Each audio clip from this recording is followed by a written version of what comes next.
Hey, folks. Welcome to the DarkHorse podcast live stream number 180 something. It's 180 four, of course. Of course, that makes sense because the last one, 183. So, sequentially speaking, I am Dr. Bret Weinstein. This is Dr. Heather Hying. I cannot tell you how many things are taking place in the world. It is just rushing past and everything is in flux. And we are going to talk about several of the components of this today. Indeed. And I'm excited and full of trepidation. Excited and full of trepidation. Well, that does sound like 2023, doesn't it? Yep, sure does. Okay.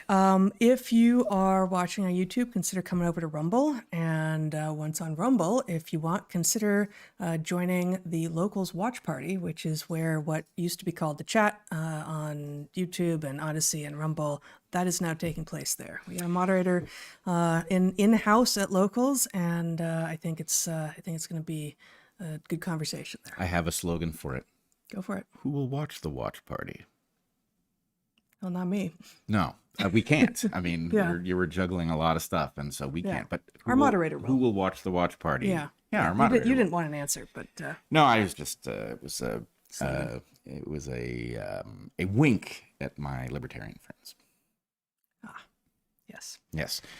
Okay, so excuse me. We got two sort of broad, different topics today.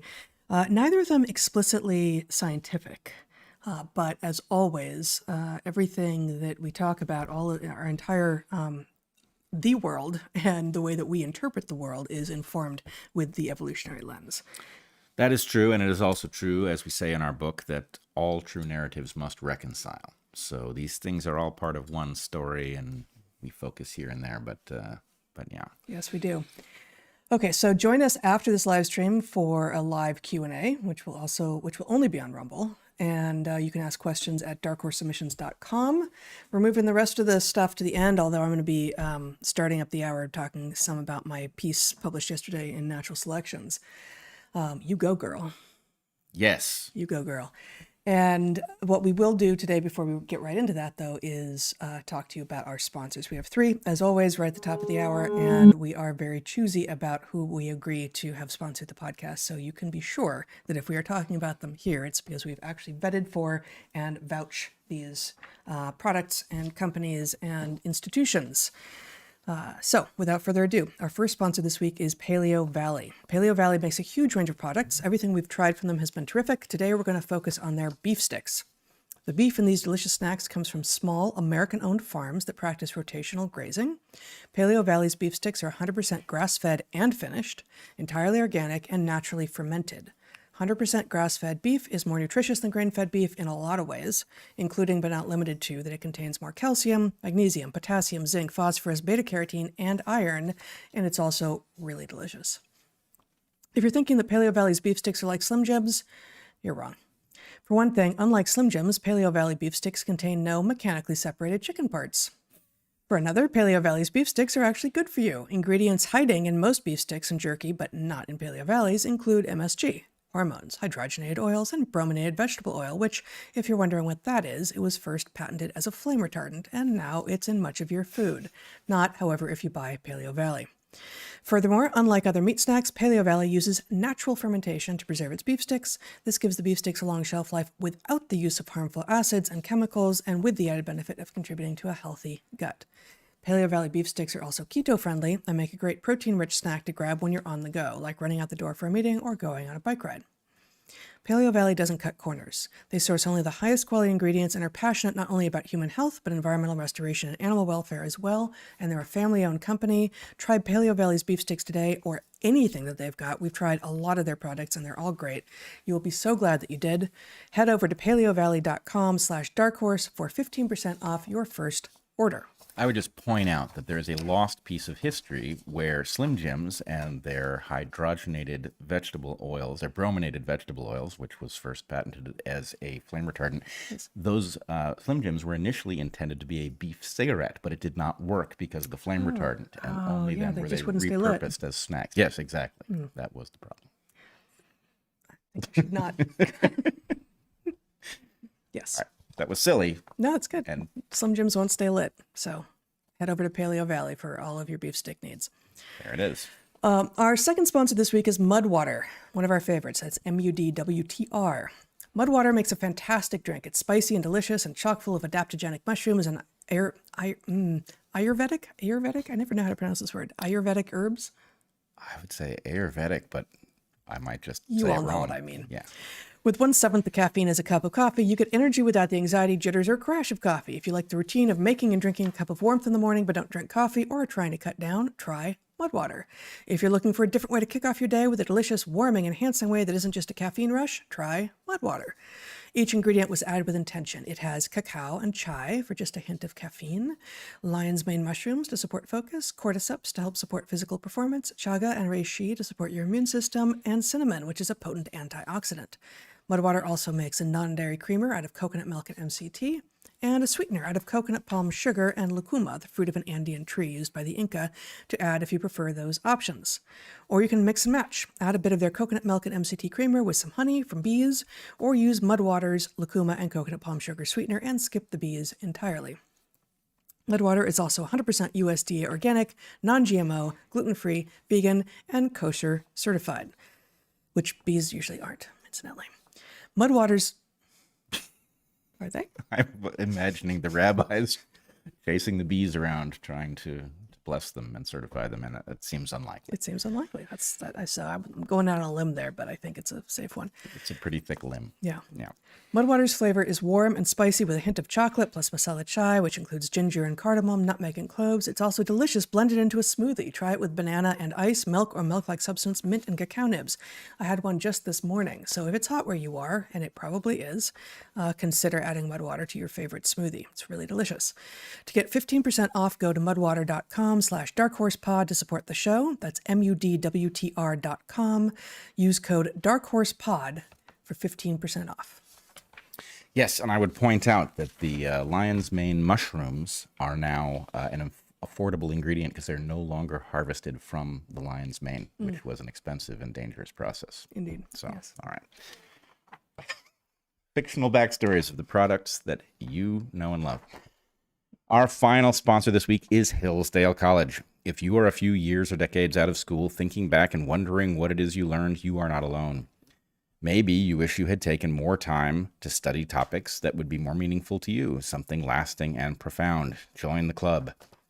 Since 1844, Hillsdale College has been providing an education that focuses on freedom and character because they believe that a virtuous citizenry is the best defense for liberty. And they have now taken some of their core classes and made them available online for free for anyone who wants to learn. Time and technology have changed a lot of things, but they have not changed basic fundamental truths about the world and our place in it. Hillsdale College's online courses range widely. There are several on the Constitution and on Congress, the presidency, the Supreme Court. There are great books courses, as well as those focusing on the works of C.S. Lewis, Mark Twain, Shakespeare, Jane Austen. There are history classes from ancient Christianity to the rise and fall of the Roman Republic to the Second World War, and even classes on math and logic from Euclid to modern geometry, and one on the great principles of chemistry. I should take that one. Over 3 million people have taken Hillsdale College's online courses. You could be next. There are 39 free courses to choose from. They're self-paced, so you can start whenever you want. In fact, you can start right now. It's everything you need all in one place with no long-term commitment. Learn when and where you want. Enroll now in Hillsdale's not-for-credit online courses program. It's free, it's fun, and it will change the way you understand our country, the world, and your place in it. Go right now to hillsdale.edu/darkhorse to enroll. There's no cost, and it's easy to get started. That's hillsdale.edu/darkhorse to register. hillsdale.edu/darkhorse. All right. So apparently I'm going to start us off tonight. Tonight. It's tonight where some of you are, and where some of you are listening, which isn't a thing, but It's tonight somewhere. I'm going to start us off, and I'm going to read some extended excerpts from a rather long piece that I published yesterday, prompted by a piece that I intended to write without having any idea what I was going to write when I went to 2 events in Portland this last weekend. And I will stop frequently and have us interact over them. But let me begin with just the very beginning of the piece so that we are all up to speed as to what I am talking about. And if you would share my screen, Zach, when you have a chance, that would be great.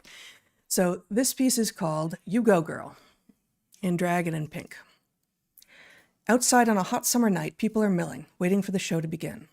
Young and old, black and white, middle-aged straight couples and clusters of gay men, attractive young people and unattractive young people. People in various degrees of cosplay. The fashion choices include pink, everything, rainbow shorts, and a certain amount of black leather. The excitement is palpable. People have been waiting for this for a very long time. The next day at a different venue, at a different show entirely, the only element missing is the black leather. I went to both events as an anthropologist, stepping into parts of American culture with which I had no prior experience. While anthropologists never want to call attention to their otherness, it is generally impossible to conceal the fact that you are other when you drop in from what might as well be outer space. When I lived in Madagascar, where I was not anthropologist but biologist, I was the focus of endless attention. Children followed me, the bravest among them racing up to touch my skin and my hair, even the shy ones pointing and shouting Vaza as I walked down the street. White person. It wasn't cruel, and it wasn't dangerous. They just had never seen anything like me before. They wondered what I was, as it was obvious to them that I wasn't the same as what they were. On a Saturday night in Portland, Oregon this week, I went to Keller Auditorium for the Work the World show put on by the juggernaut that is RuPaul's Drag Race. Unlike an actual anthropologist, I had intentionally come entirely unprepared.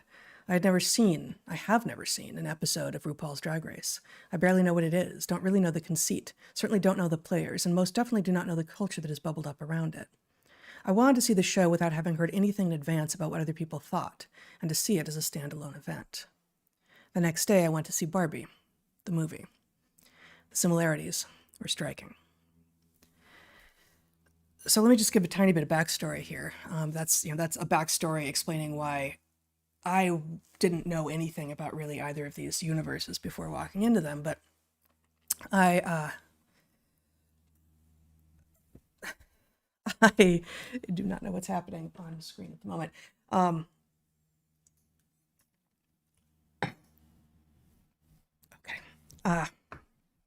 going to start over. The backstory is I love live theater, and I was going to be finding myself in Portland for a couple of days. And whenever I am going to be in a city at this point, I look for the live theater that's going to be out there. And there was really nothing this time. The only thing that I found in looking through the listings was RuPaul's Drag Race, Work the World, W-E-R-K, Work the World. And I looked at it, and I clicked off of it, and I looked at it again, and I thought,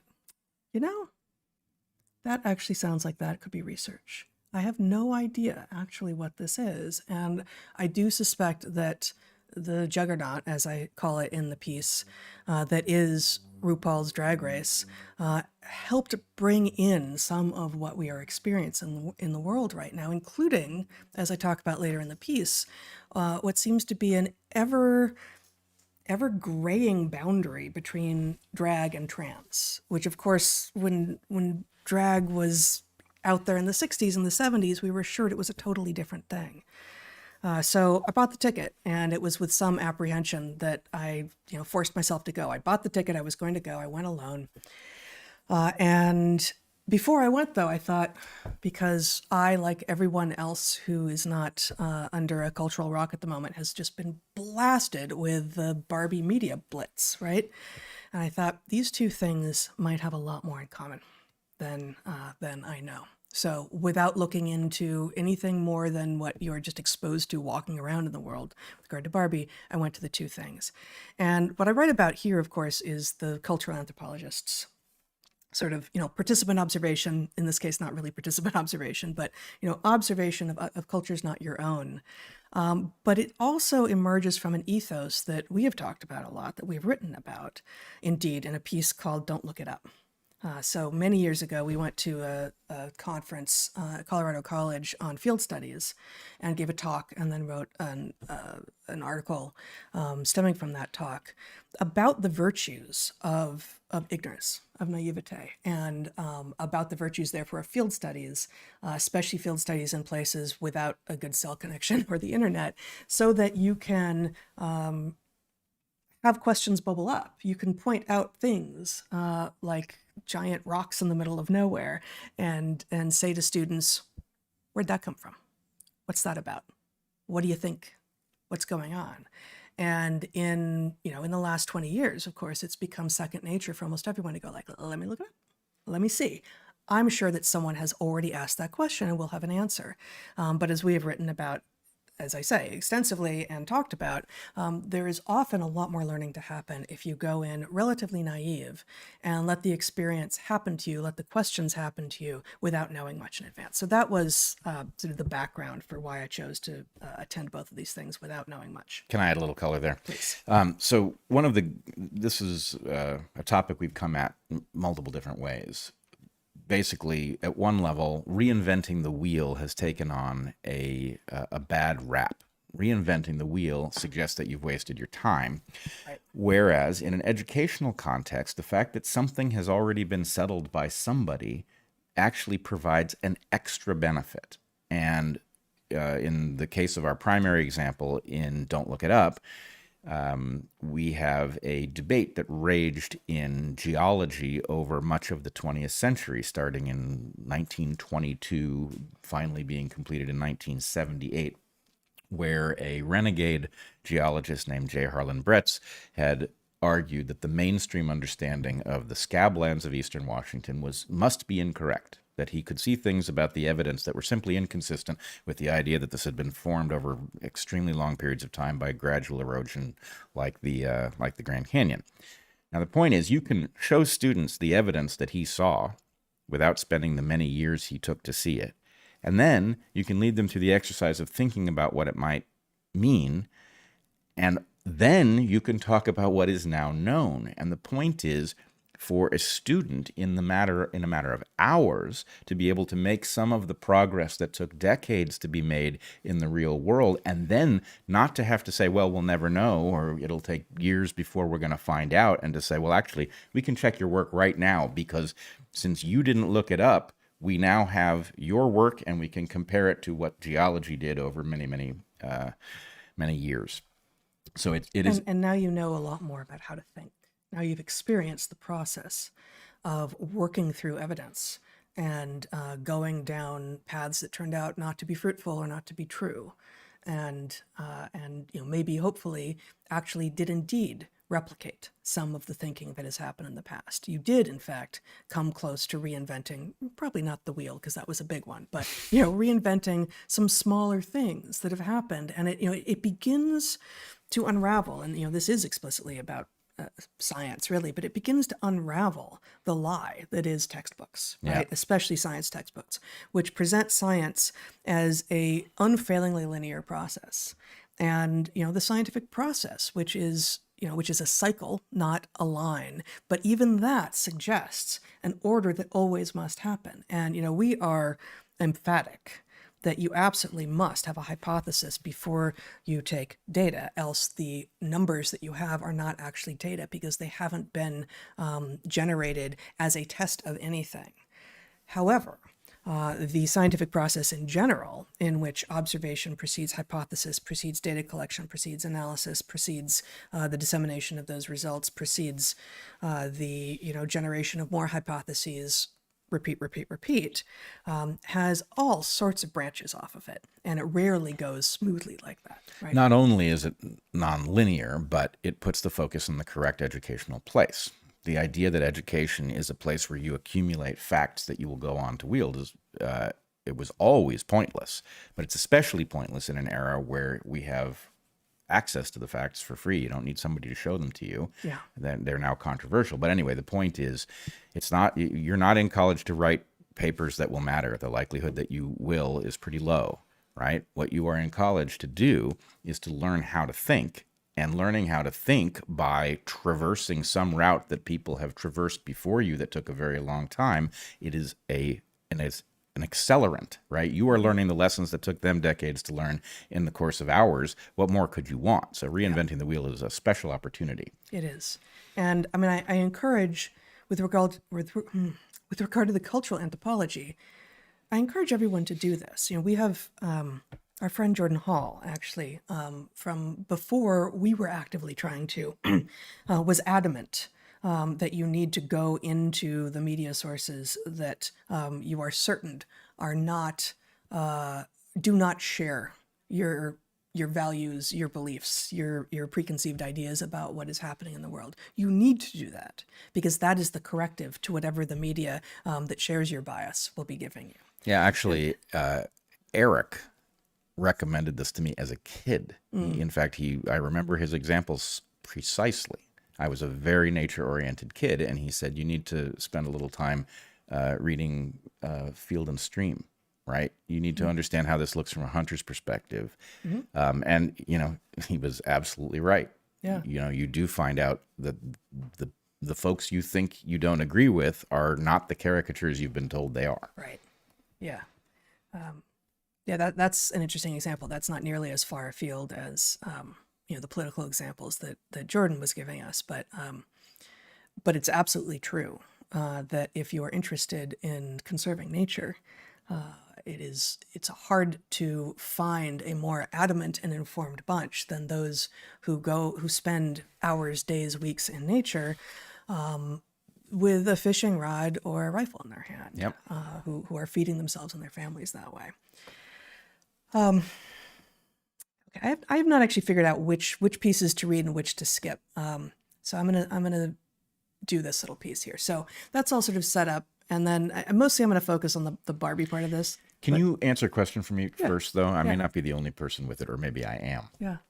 As little as you knew about RuPaul's Drag Race, I may know even less. Okay. Is it a television I mean, I've heard the term RuPaul's Drag Race. I think it is probably correctly referred to as a reality TV show. At least that's how I understand it now, having seen basically the show. Maybe I should just read this.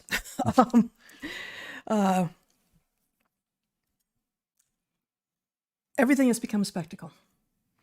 Before showtime at the Keller Auditorium, the music is intense, booming, distorted, at least this close to the stage in the shadow of massive speakers.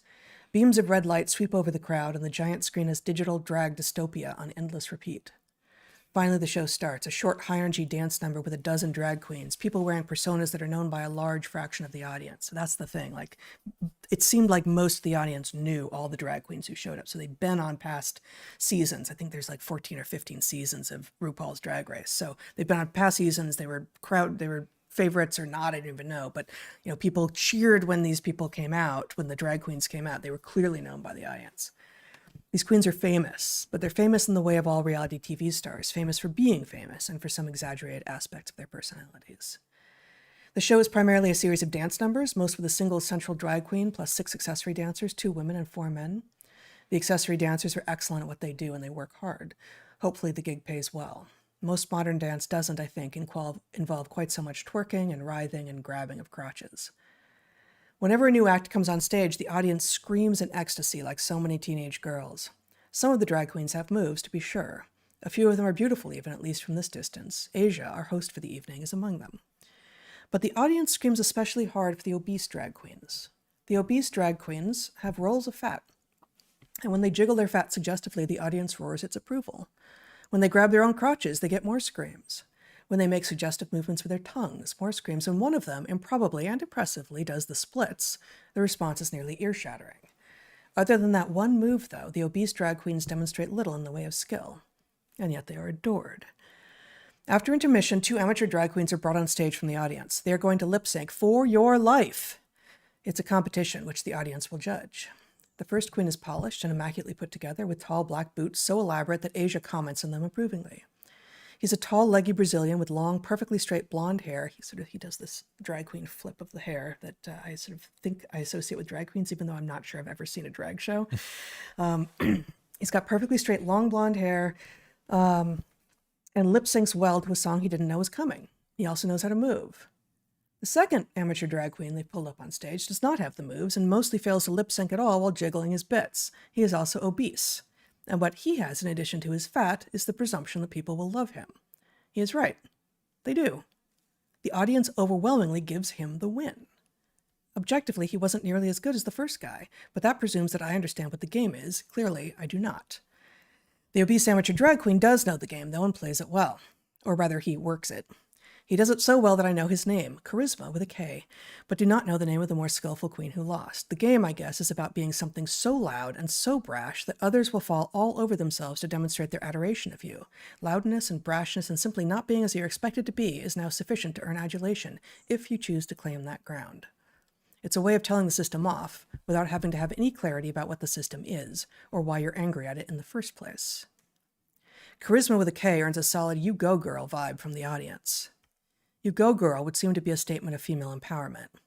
I'm not convinced. It seems to me at best to be a celebration of that which is immutable, those things that you did not earn and did nothing to change. At worst, it's a celebration of poor choices and unfortunate outcomes. So,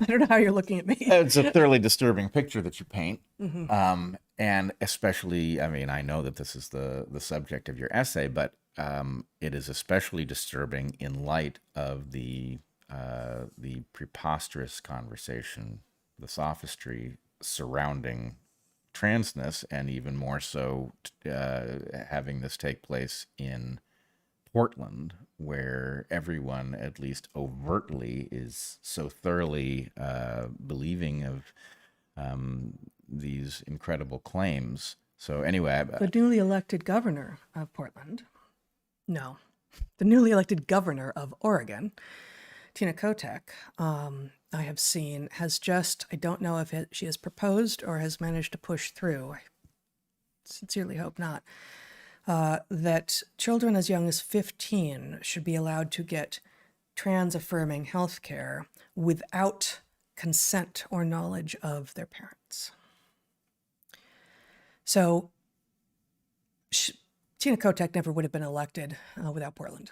The rest of the state doesn't buy into this crap. Eugene, I guess, but Oregon is a big Western state with one massive city, and it's not even that massive, but one big city.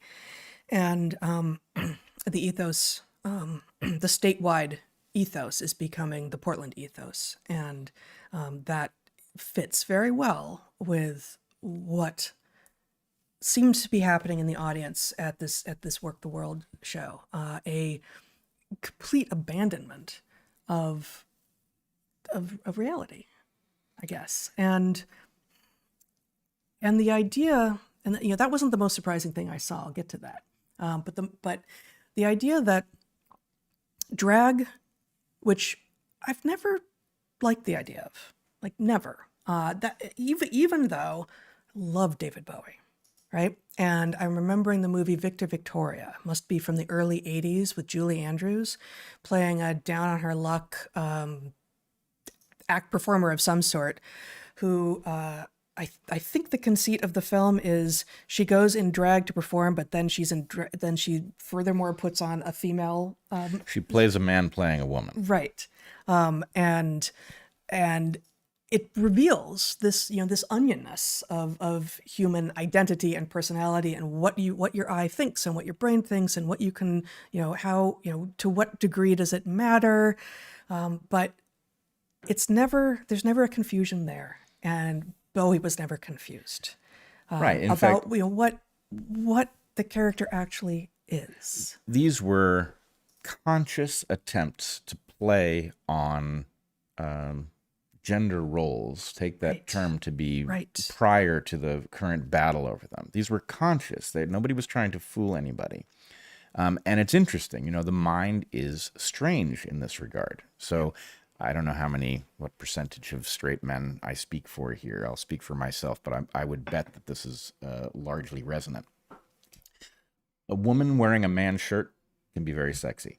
A woman wearing a mustache, horrifying, right? It's like, why does the mind distinguish between these two things? And so anyway, an intelligent person like David Bowie playing on these tropes is revealing things about your own construction.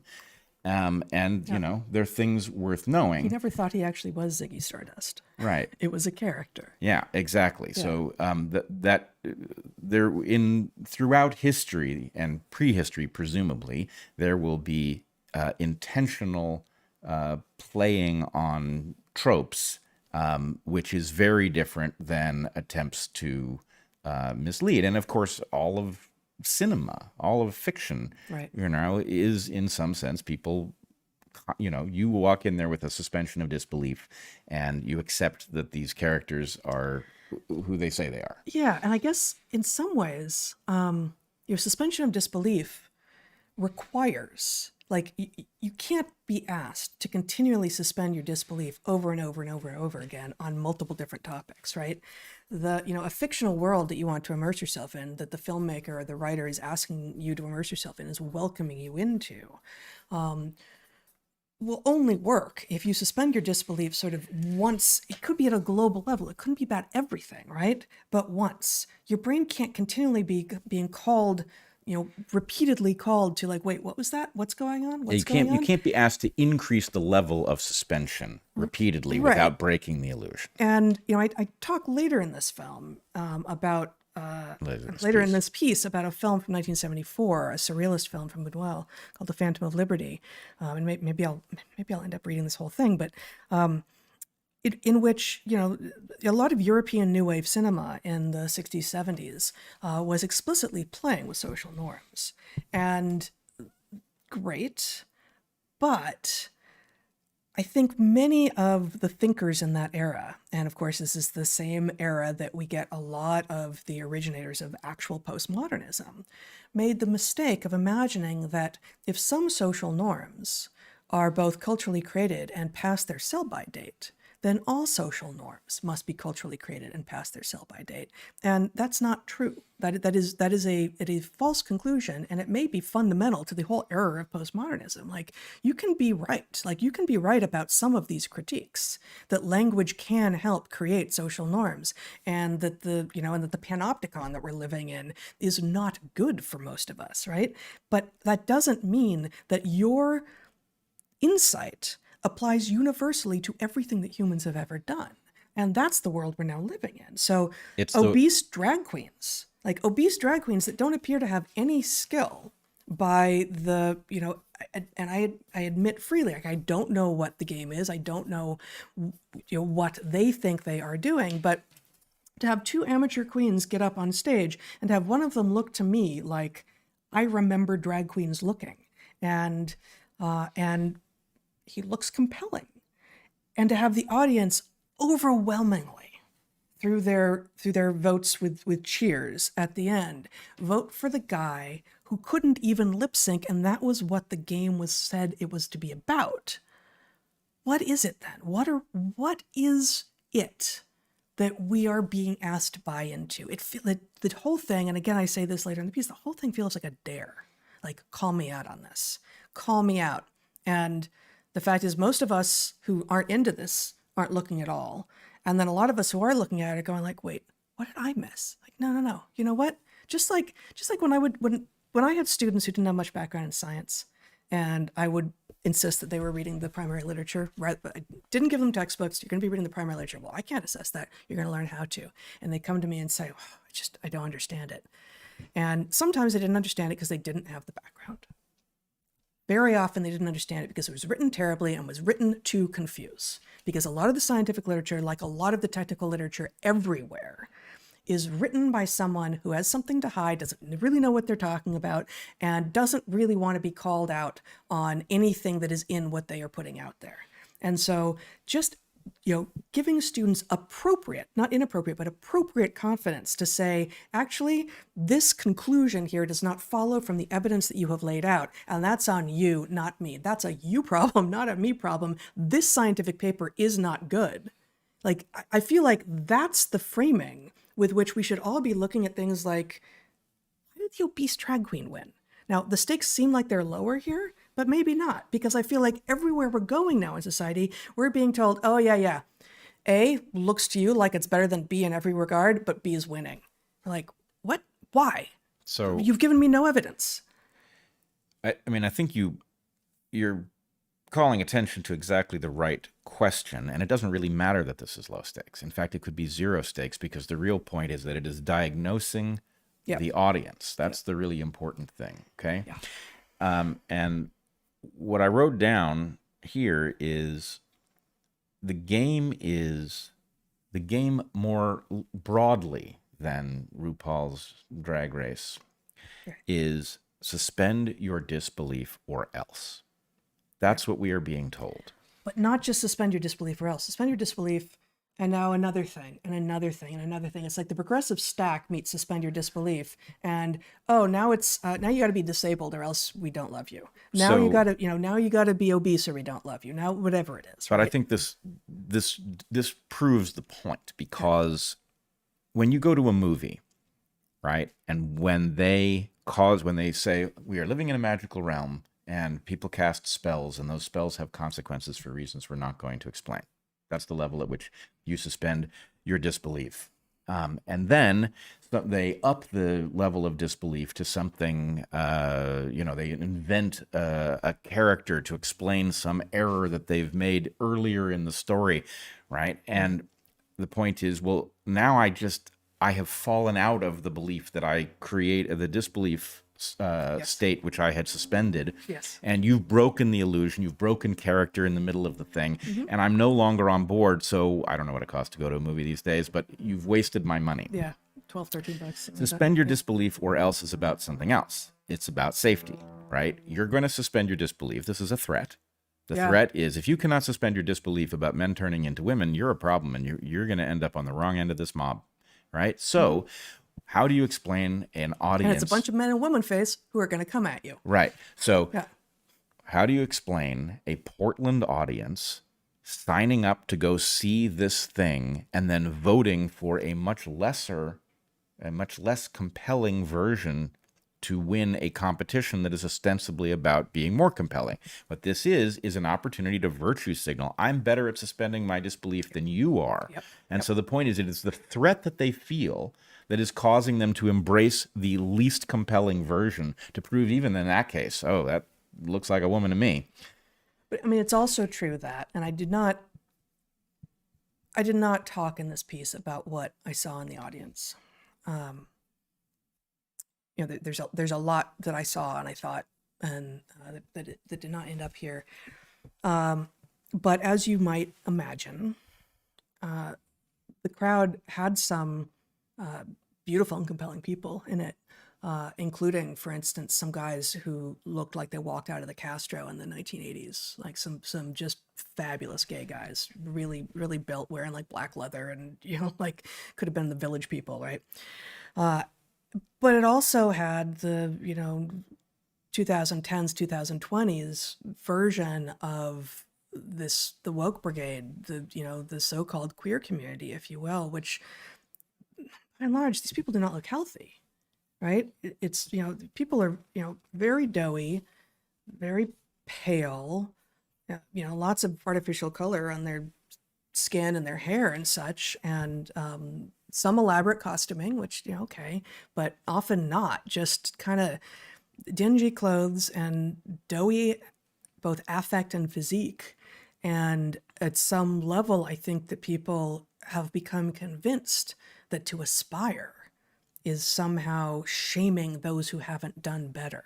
And so by voting for the obviously less compelling, less skillful, and less attractive person, they are both affirming who they are and not, fat shaming, beauty shaming, all of these things, which is actually just code for if you are fit and healthy and look good, you don't get to talk about it because I'm in charge now.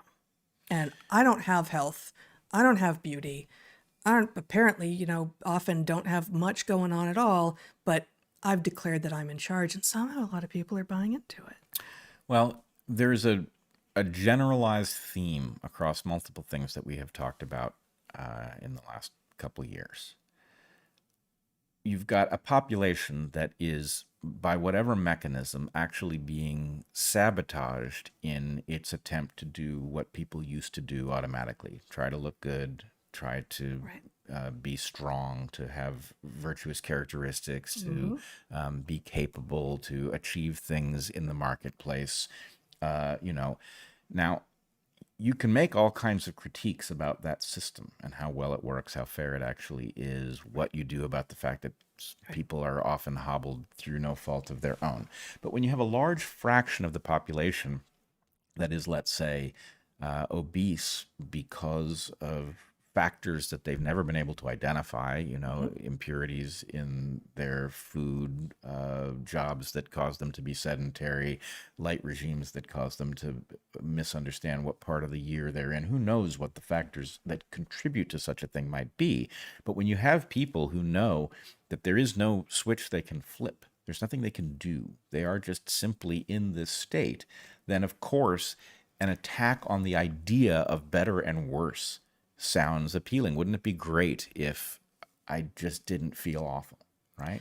Yeah, I mean, I guess it's not either or. So, you and I, to the chagrin of some, mostly right of center people, correctly point out how much of the obesity epidemic is actually about conditions and parameters that happen to people when they are children and don't have any choice in the matter, and that it is very, very hard to fully undo those things. Maybe impossible to fully undo those things. However, you can begin making different choices now, and everyone should begin making different choices now if they are unhealthy. Oh, of course, I'm not arguing against that. But the problem is that pattern that people should adopt is one that requires an extreme taste for delayed gratification, right? Mm-hmm. That there's no set of choices you can make today that are going to have you feeling substantially different by this evening, right? So the point is, you're talking about changing patterns of behavior that over the course of years of dedication will result in improvement, and who knows how much. Some people achieve great things in this way, but it's really, really difficult. And so all I'm saying is that there's a siren song on the rocks, and the siren song says that, you know what? The whole set of notions that we grew up with, that some people are more beautiful than others, that some people achieve more because they're more capable than others, all of that was nonsense. It was an excuse. And the problem is that that's not total bullshit, right? There's an awful lot of rent seeking that makes people rich. Did those people contribute more? Is that why they're rich? No, some of them not at all. Right. Some of them are rich and some of them are explicitly and only parasitic. Right. Many of them are only parasitic. Some of them actually did something that accounts for 15% of their extraordinary wealth, and the rest of it was the result of rent seeking. That's not uncommon. Yep. So the point is, for those who are not in a position to do anything to control their trajectory, they're basically planktonic. They're drifting through the economy. They're drifting through their physiological... Planktonic rent seekers. Well, they're platonic. They're not even in a position to seek rent. But the point is, for the person who is helpless because they just they weren't born into circumstances where they had the resources to do it, and they've been, bombarded with chemicals that are misinforming them, and school didn't help, and all of this stuff.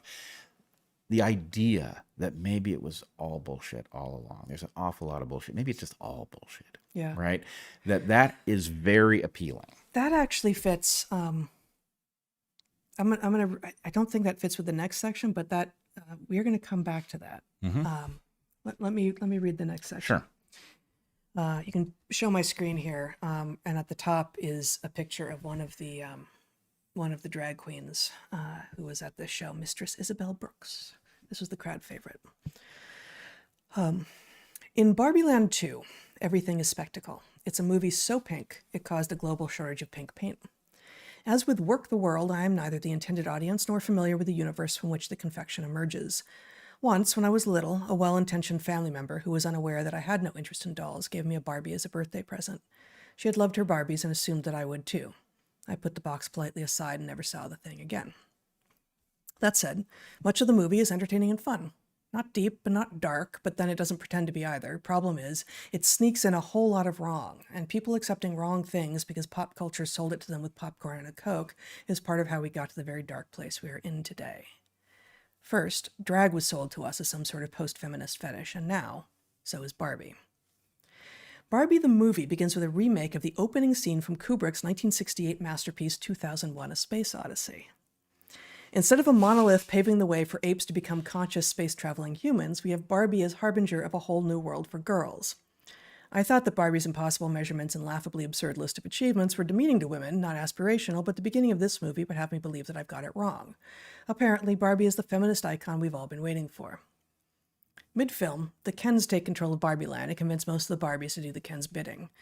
Margot Robbie's appropriately gorgeous, stereotypical Barbie has her dream house stolen and turned into a Mojo Dojo Casa house, a real bro palace. Understandably, she falls into a funk, which manifests as lying face down on the floor, a few of her golden locks slightly out of place.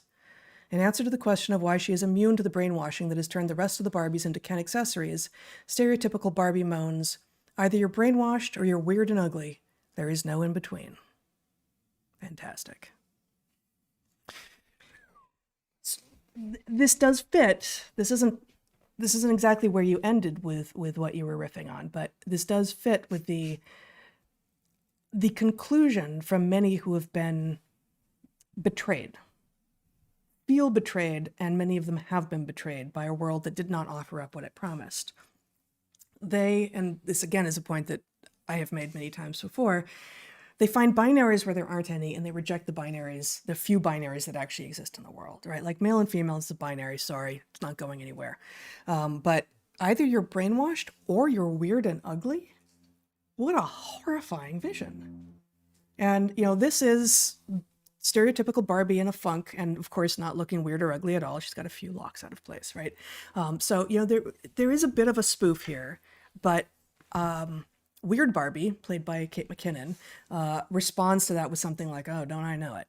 So, we're simultaneously supposed to understand, like, oh, this is a joke. We know this isn't true, but then also be told by the character that we're kind of rooting for because she's the weird one whose kid in the real world was cut off her hair and put marker on her face. That she knows some stuff about life, and yeah, it's true. It's true, stereotypical Barbie. You were brainwashed, and now you're never going to be again. And too bad for you. Well, I hate to say this because I don't like the world that it suggests, but the conservative trope about the ugliness of liberals, reflected in what Barbie says here, would fit rather well with the idea that we've been developing over the course of weeks, that there is something about the hemorrhage of antipathy for success that we see on the blue team, right? That the attack on those, the reason that you end up on that team, what I'm not sure I'm happy I called team loser, but it does seem to be an accumulation of people who are rebelling against the idea of merit and success because they're not in shooting distance, right? And okay, so I do see that, and it's unfortunate. I don't like it either. I think it's true, but there's at least one giant caveat here, which is that at least as I have understood it in the past, and I don't know that it has changed, the conservative version of female beauty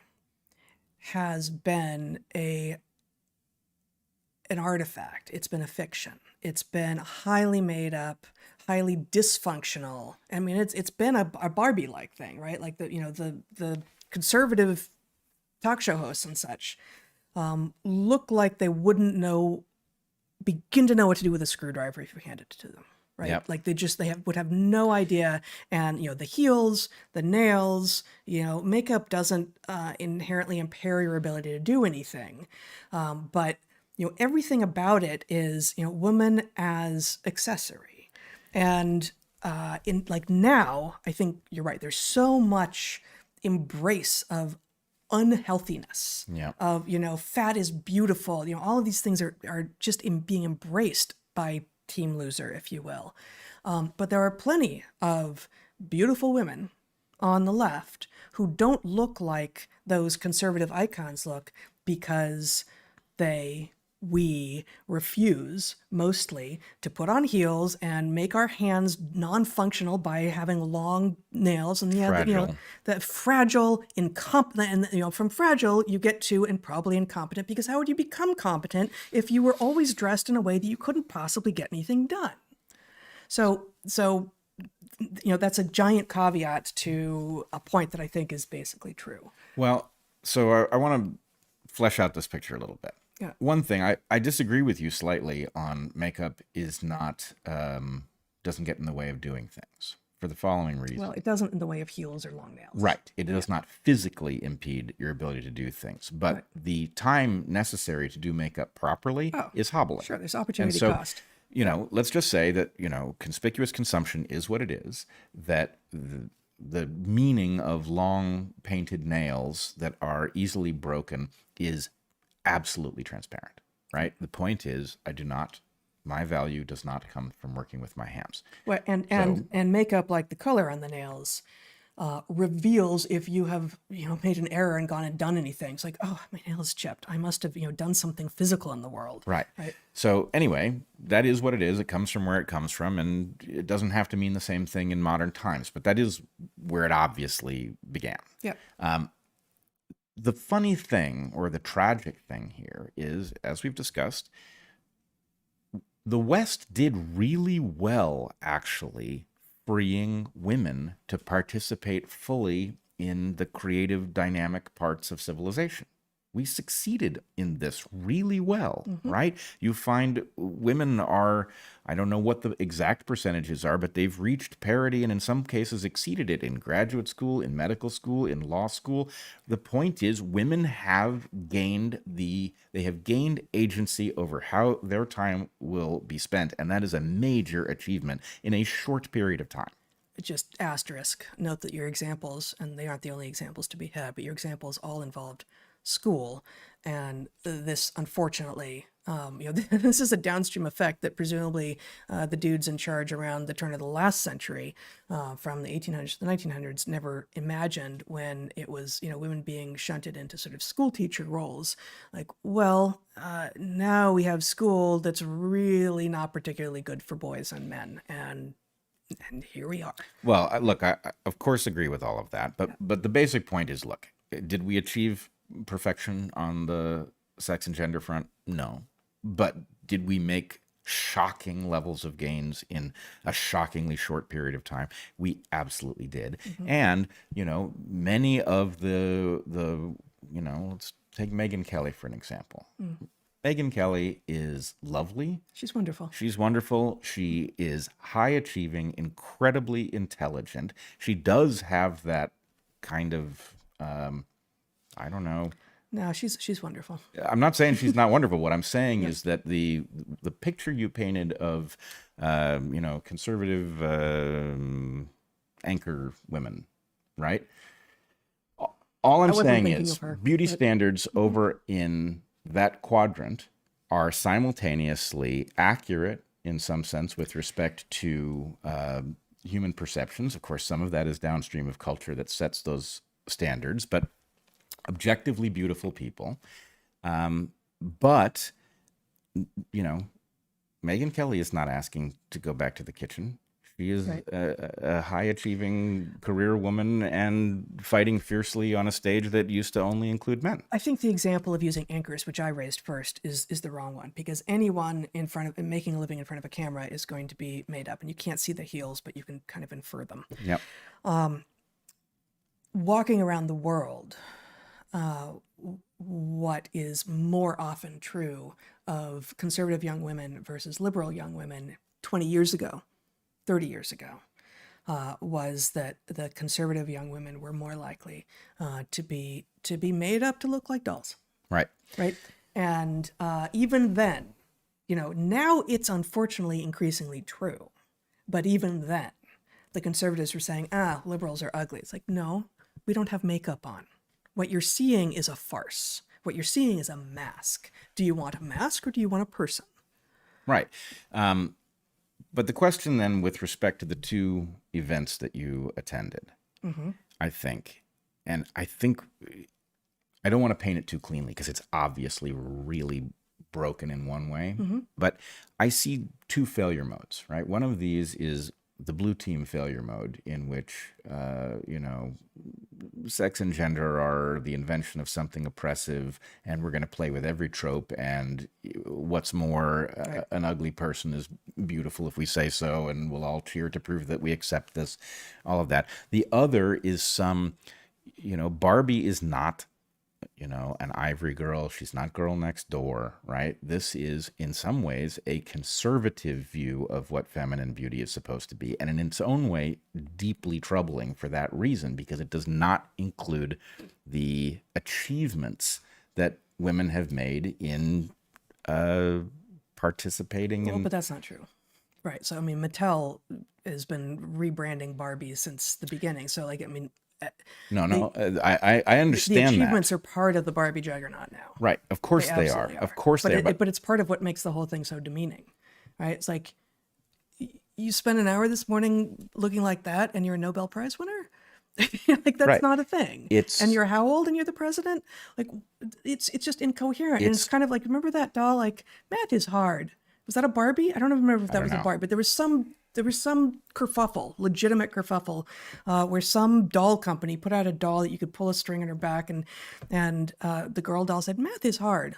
Oh, for fuck's sake, sorry, but this is it's just reifying all of the things. I agree. Right. It is achievement as affectation, which is offensive. Yeah. Okay. So there's no question in my mind that what you saw at the RuPaul Drag Race thing was imagine a bowling alley. There are two gutters you can end up in. One of them is the Portland dystopia, where sex and gender is an invention of the patriarchy, and we're uninventing it because that's what's liberating, and all of that. And the other is something that is happening over in conservative space, which is in my opinion, ham-fisted defense of more traditional feminine tropes. And the real point is, actually, neither of these things work. Yep. Nobody rational, I think, wants women back in the kitchen, right, taking a secondary role in civilization.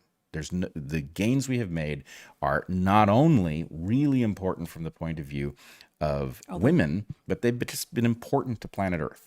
But just as you were talking about, I think, last week with regard to what you were calling Nazi Twitter, those voices, those people who do want women to be in the kitchen and nowhere else except the bedroom, are getting more and more vocal, and more and more.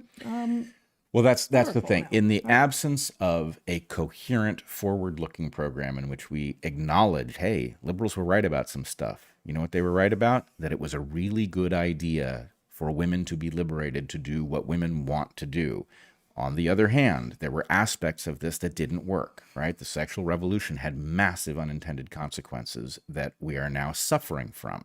And so we need some sort of new forward-looking mechanism for recovering the gains on what we did right and fixing what we did wrong and not going backward. And the problem is, in the absence of that vision, what you have is pick your dystopia, right? Is it Barbie dystopia, or is it RuPaul dystopia? And I don't think RuPaul is inherently dystopian, right? RuPaul is old enough that RuPaul was traditional drag, which sure was never my thing either.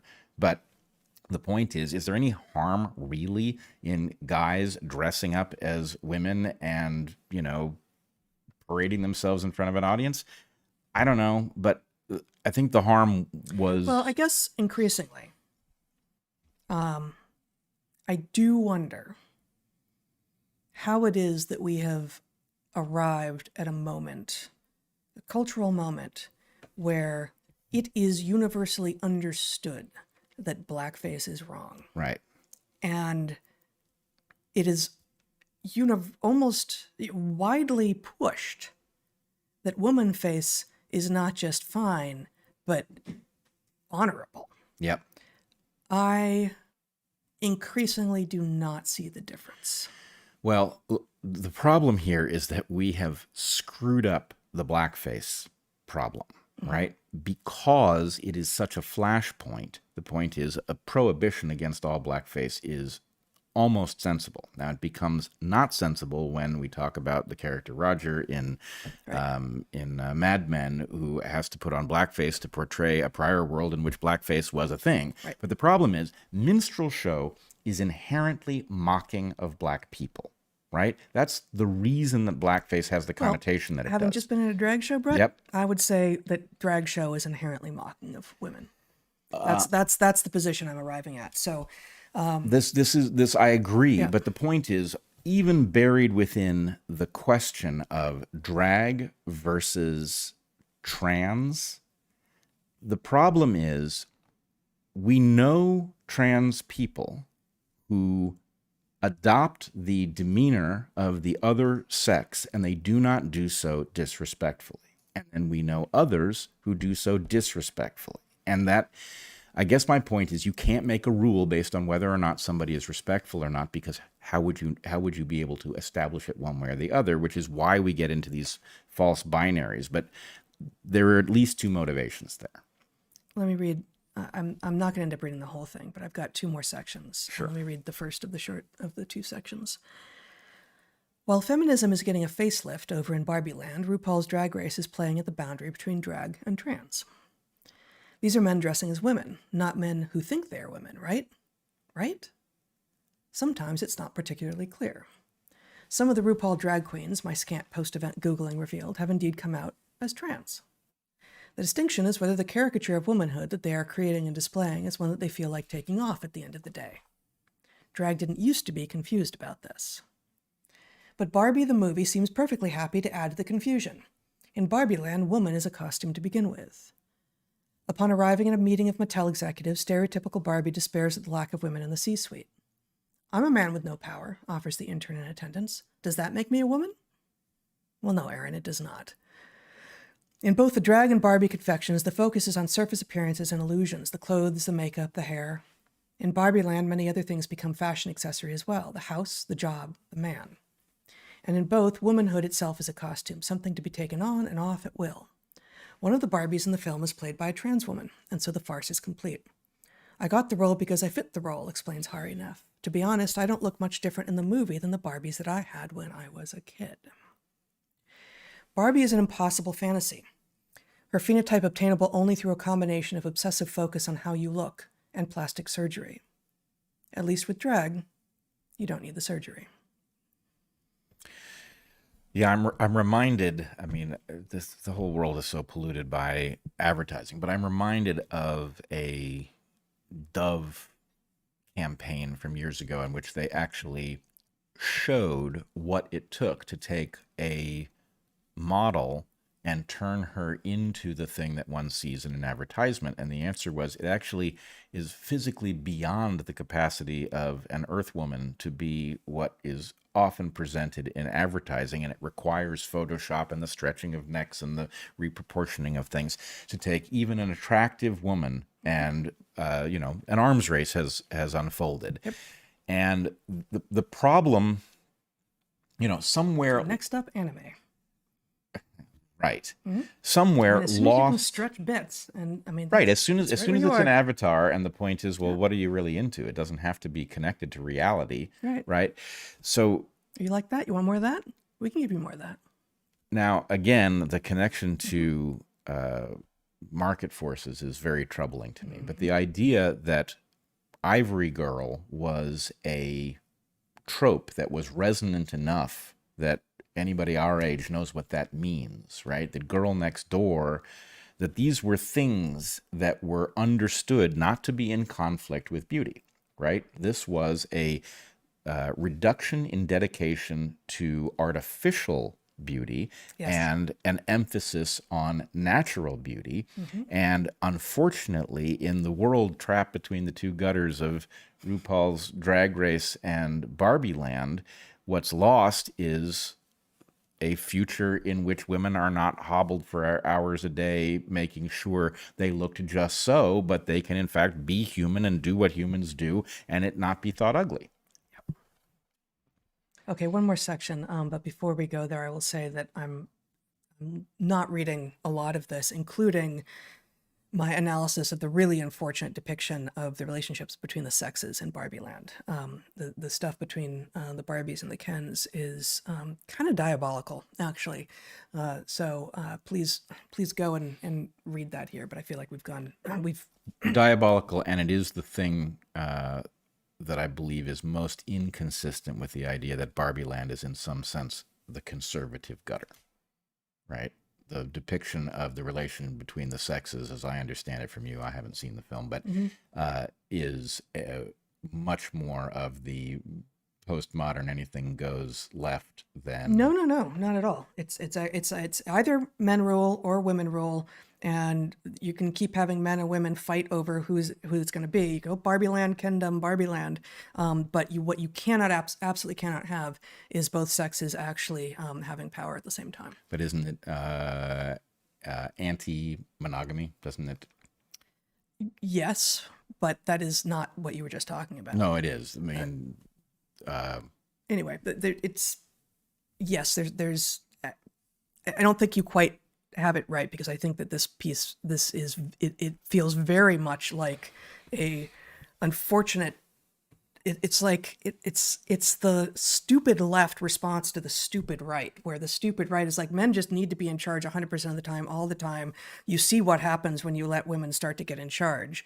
And the stupid left is going like, oh, well, maybe Barbie was possible after all. Maybe we can have a world in which there aren't even any male Supreme Court justices. And like, those are our two options? Since when are those our two options? Anyway, I mean, I could read that part, but let me I think I'm not going to. I'm just going to read one more section here. Yep. You can go ahead and show my screen. Just another little still from the RuPaul's Drag Race. Here we have Asia, the host, with their back to the camera, attractive, tall, curvy, and I have no idea how to pronounce this, Deja Sky, maybe. The other fan favorite, another absurd-looking sort of caricature of, I don't know, the Disney princess? I don't even know what.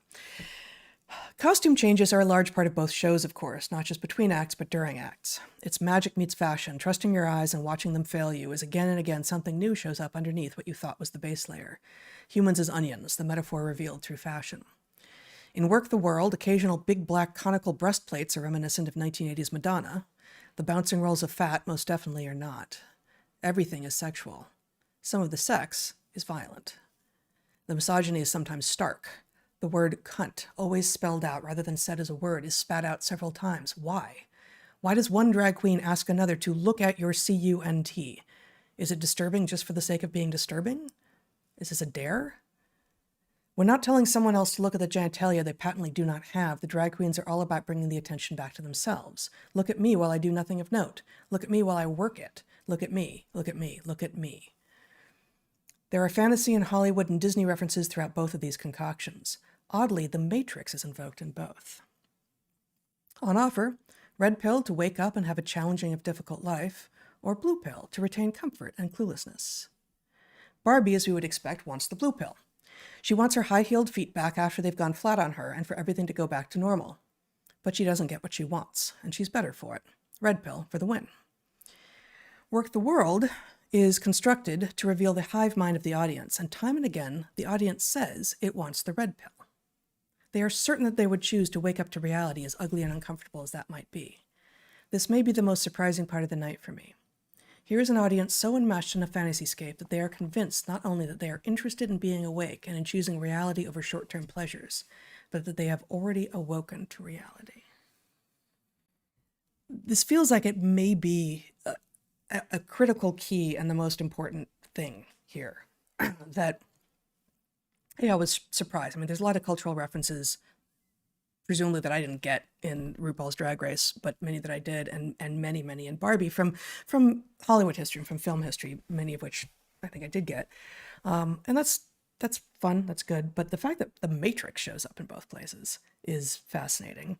And that it shows up in these confections, these concoctions that are presenting a vision of the world that is so dystopian and so farcical and so awful.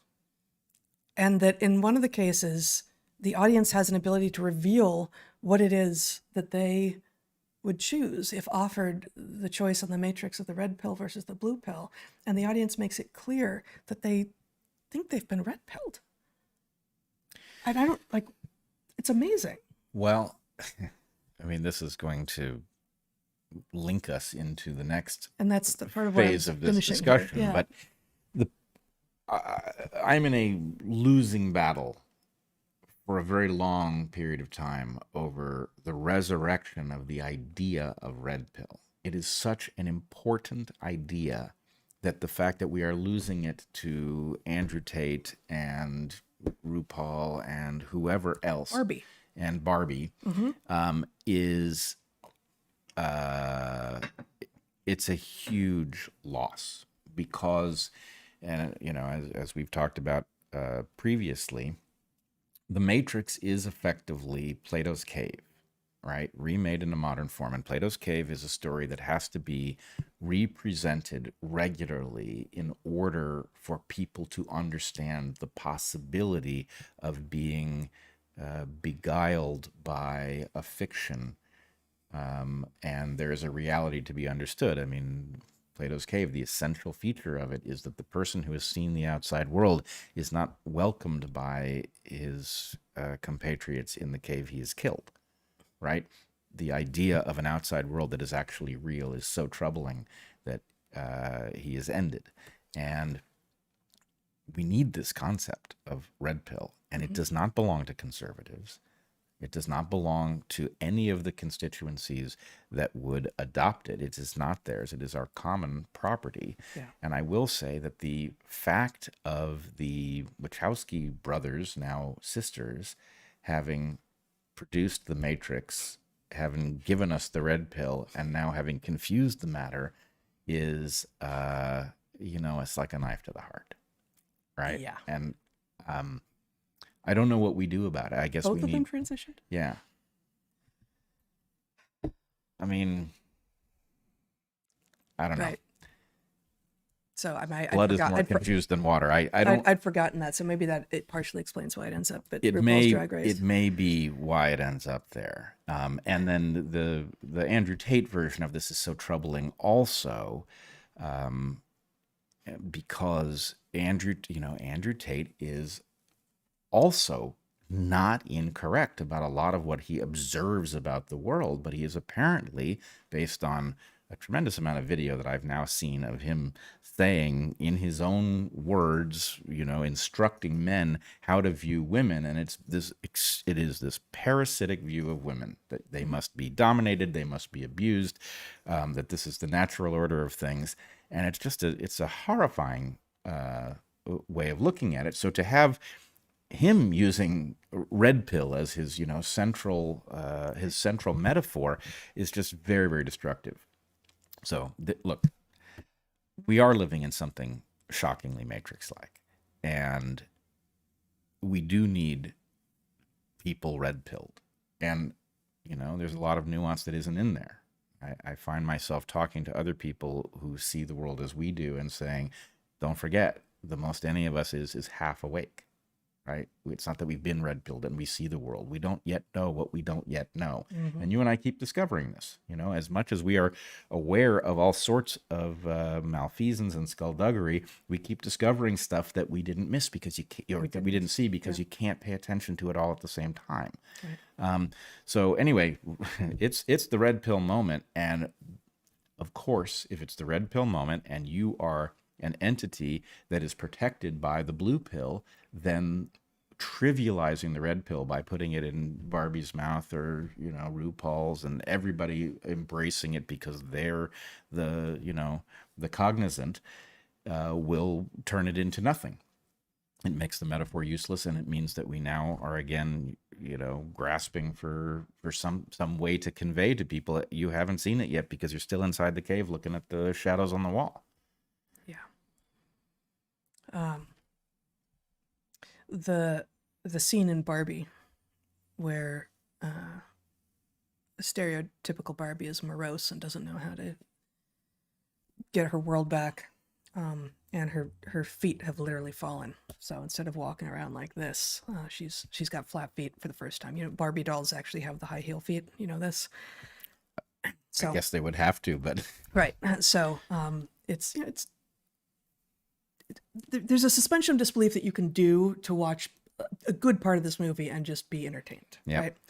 And the acting is great, and the production value is incredibly high. All of this, but so she steps out of her shoes, and her feet are still shaped like high heeled, yeah. And then one day they collapse, and she's horrified, and she shows the other Barbies. They're like, "Oh my God, that's hideous! What is wrong with your feet?" Right? So she ends up several scenes later, I think, in front of Weird Barbie, with the cut off hair and the marker on her face. And Weird Barbie is like, "You're going to have to go out into the real world, babe. Like, you're going to have to just go out and find the girl who is like putting thoughts of death in your head and like flattening your feet." But Weird Barbie comes at her with like, "You can have the stiletto or the Birkenstock." The Birkenstock. And Barbie's like, "I want the stiletto. I definitely want the stiletto." And Weird Barbie's like, "No, sorry, that wasn't actually a choice. You're being red-pilled, girl." So like, that kind of works, right? Like, there's pieces in here that are actually like, it's not okay to be spoofing things and then keep your options open and also be in the woke world or in what like. It's not a spoof if you've kept all of your options open. And when the audience decides what it thinks and what it wants, then you're like, yeah, that's what I meant.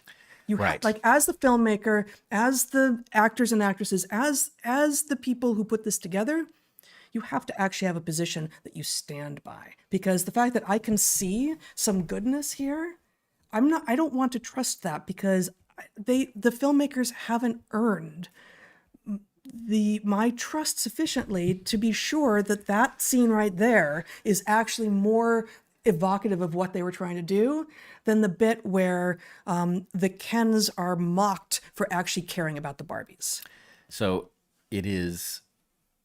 we've all met the girl or young woman who uses the idea that she was kidding to cover, if she says something, right. to see what reaction it gets, and the reaction isn't good, then it was kidding. Yeah. Right? And so that is cheating.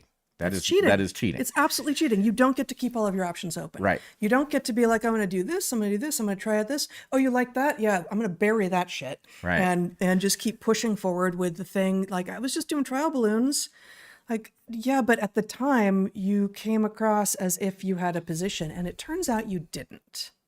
This was audience-generated conclusion, as opposed to you have come to an idea and you have put that idea in a creative form in front of us.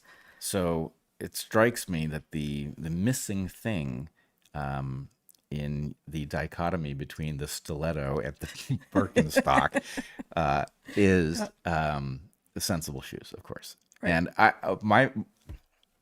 as you know, personally, I find high heels detract from attractiveness because they suggest a willingness to self-hobble, which I don't find attractive. Yeah, there was an event we were going to a while back, and I was like, I guess a fancy event. I think I need to get some heels. You're like, no, no, like let's find some really nice boots. Yes.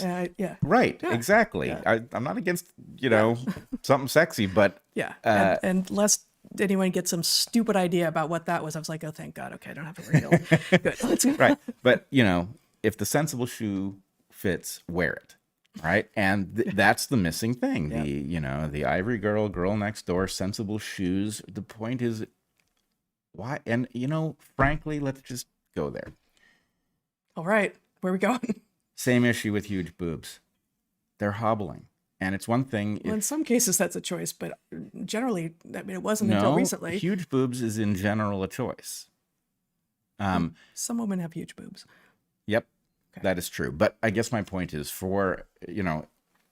they are hobbling because they are mechanistically for something. And right. The fact that they are mechanistically for something and have become an advertisement of fertility, and therefore men are focused on them, which causes women in an arms race to go to surgeons to augment these things. Right. The point is actually, again, you're self-hobbling. Yeah, for sure. That's, I don't know. Maybe I'm alone in this, but it's not attractive to self-hobble, right? Right. I mean, I guess, given who I ended up with, an enabled woman is obviously my type.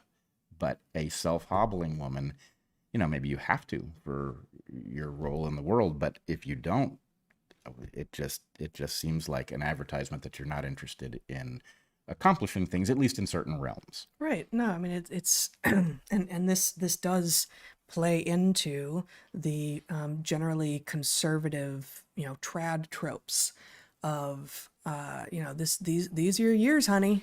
Like between the ages of 16 and 24 or whatever, like that's when you got to do it. So play it for all you got because you're not going to be worth anything later. Yeah. And so, to the women who are playing into that, I would say you do hope to live past 24, don't you? Like you do expect to be on this planet for a good long time, and it's one thing to be beautiful and to say, you know what, I'm beautiful, but it's quite another to say that's the only thing that I'm going to invest in. It's like, it's like we've said to our boys, like what you don't want is for high school to be the best part of your life, right? Like you always want to be able to look ahead and say, I'm still trying to get somewhere. I'm still aspiring to something. It strikes me the tragedy for women in an age in which achievement is more possible than it has ever been, where access has been opened up to the greatest extent, is that women have two kinds of potential power. One of them is the result of physical attractiveness. It peaks very, very young and then degrades. And so that idea of like, well, if you're going to capitalize, now's the time, is about this kind of power, which is always coupled with somebody too young to know what to do with power. Inherently. Right, inherently. Yeah. Whereas the other kind of power for women comes through achievement and insight. And that, of course, as with men, is going to grow over time as you come to understand the world better, come to accumulate skills, and all of this. And the sexual obsession of Western civilization has caused one of these things to be emphasized as female power and the other one to be ignored and marginalized, and the two of them to be mixed so that, we will actually do insane things like, critique the looks of a highly achieving woman, as a primary consideration. Right. So anyway, the point is that trope about you better get on it is really about like scholarship is the wrong word because scholarship is about learning. But the idea that for a beautiful woman, there is a way to get a free ride through life. And it involves capitalizing on that female beauty early in life as it peaks and finding someone who will carry you through to the finish line. Yep. And that's not really what anybody should be telling women, because there's this whole other thing, which is really about, okay, you're a human being, you've got a lifetime. What can you achieve? Right? Yeah. That's really what we should be emphasizing. That's right. We've been at this for a while. Yes. So I know you have a lot that you want to talk about. I will try to be efficient about it. Well, I'm just I'm just trying to hand the Sharpie over to you. Thank you. Yes, I did, but now he knows he has it. You have the talking Sharpie. I have the talking Sharpie. All right. What I want to talk about is something I didn't get to last live stream, which is something I've noticed about the term deep state, which is a term that I find tremendously important, right up there with something like red pill. And what I noticed was starting in about somewhere in the neighborhood of 2016, that the term I understood, which I don't know when I learned the term deep state, but probably in college. Yeah. That the term that I know was suddenly being supplanted by a definition that not only did I not recognize it as correct, but that was actually destructive of our ability to talk about the deep state, which I believe that we have to. And this had a lot, when it happened in 2016, it had a lot to do with Trump, of course, because Trump was all about talking about the deep state and its effect. And mind you, the deep state is a hypothesis.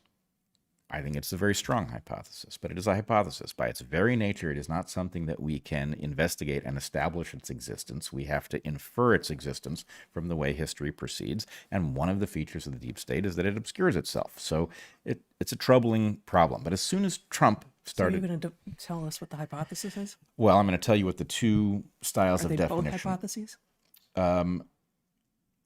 Well, that's a great question. I would say one of them is a hypothesis, and the other has the same status, except that it is so certain to be true that it's effectively a tautology. Okay. So what, excuse me, what you started hearing about in the late 80s, early 90s, is what was known as the deep state is a hypothesis, and the newer incarnation, maybe so, but in a trivial way because it must be true. It can't help but be. Okay, so go for it. Let's define the terms. let us talk about let's start with the second one first, because I'm going to argue that this is an illegitimate use of the term, and we need some other term for it. And this is, and mind you, many of the people that we like a great deal, people we think highly of their capacity to think, have embraced a definition like this. And the definition is essentially you have a state, the United States, and the United States is ostensibly governed by democratic processes in which we elect and unelect people based on our sense that they will do our bidding once in power. But there is a vast bureaucracy under them, and you can't swap it out every time administrations change. So the point is, there's a huge number of people who remain in their position in the State Department because they know how to do that thing, and you can't start from scratch every time you switch administrations. So that vast bureaucratic network of people, the first time I heard this abused, the point was, these are the people who keep the lights on, right? That thing has power because it is composed of people. Yep. Those people have beliefs about what should be true, what shouldn't be true. And you can imagine that vast bureaucracy, if it were, for example, unhappy with a person or an administration that had just been elected, could drag its heels and engage in bits of sabotage here and there.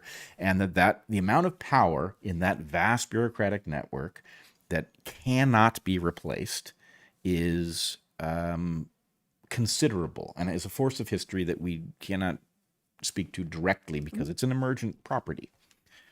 Okay, so that's in my opinion, broken definition. The correct definition. The broken definition, the new definition. The hypothesis, sure, but it must be true. And so it's not that interesting to talk about as if it's surprising.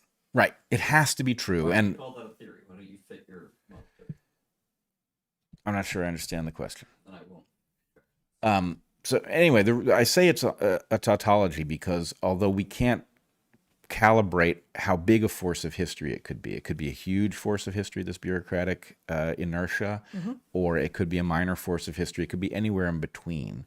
That it is some force of history is essentially certain. So it is a hypothesis, but it is so close to being certain that we don't have to treat it as highly speculative. The correct definition, I believe, and I now know from doing some research into the history of the term, is quite different. It is effectively a cabal that exists behind the scenes inside of the governance structure, which doesn't have to mean the official governance structure. Maybe not employed by the government. Right. And in fact, it will undoubtedly have roles inside of official government. It will have roles outside of official government. And it takes a position on policy, but we cannot vote against it. We cannot evaluate it. We cannot, and this is, I think, the sine qua non. It's inherently shadowy. It is inherently a shadowy force. It does not abide to the consent of the governed. We didn't decide to put it in power. It is therefore a violation of the most sacred principle. So that's true of both. Yes and no. Right. It's not really true of the bureaucracy because the bureaucracy didn't elect itself. We elected people. They decided how to put the bureaucracy together, and their control over it may be less effective than we would like, but it's not that any of the people in the bureaucracy can't be fired. They can all be fired, right? How do you fire the deep state? You can't. And I want to point to the thing that I would call the Because they don't have official jobs. Right. It's not an official entity. It doesn't have a name. It doesn't have an office. So the point is, yes, there are people in the deep state who are undoubtedly in positions from which they could be fired, but You can't fire the deep state.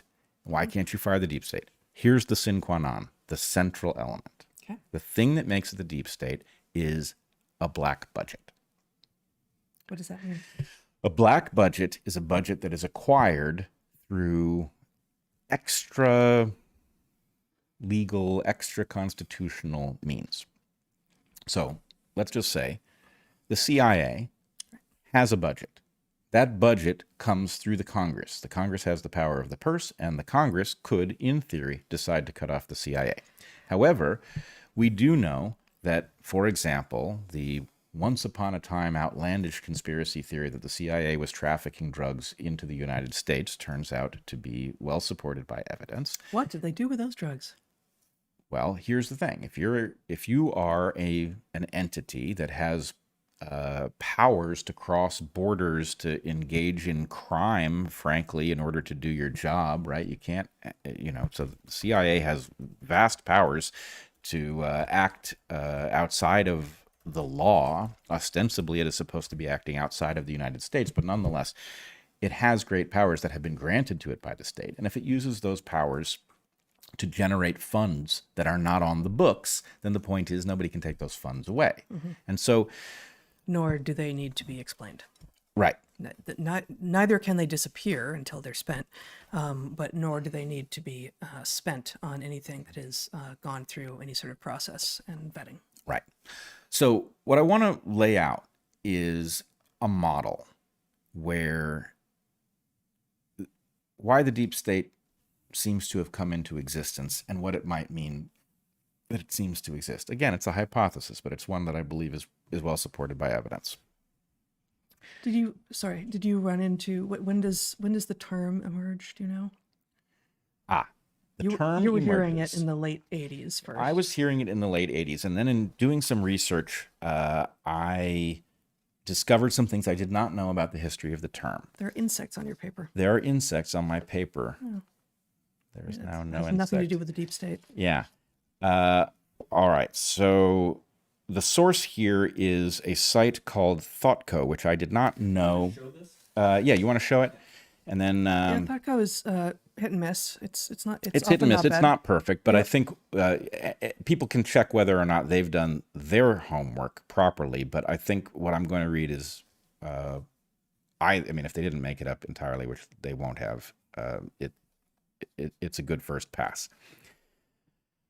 The concept of the deep state, also called a state within a state or a shadow government, was first used in reference to political conditions in countries like Turkey and post-Soviet Russia.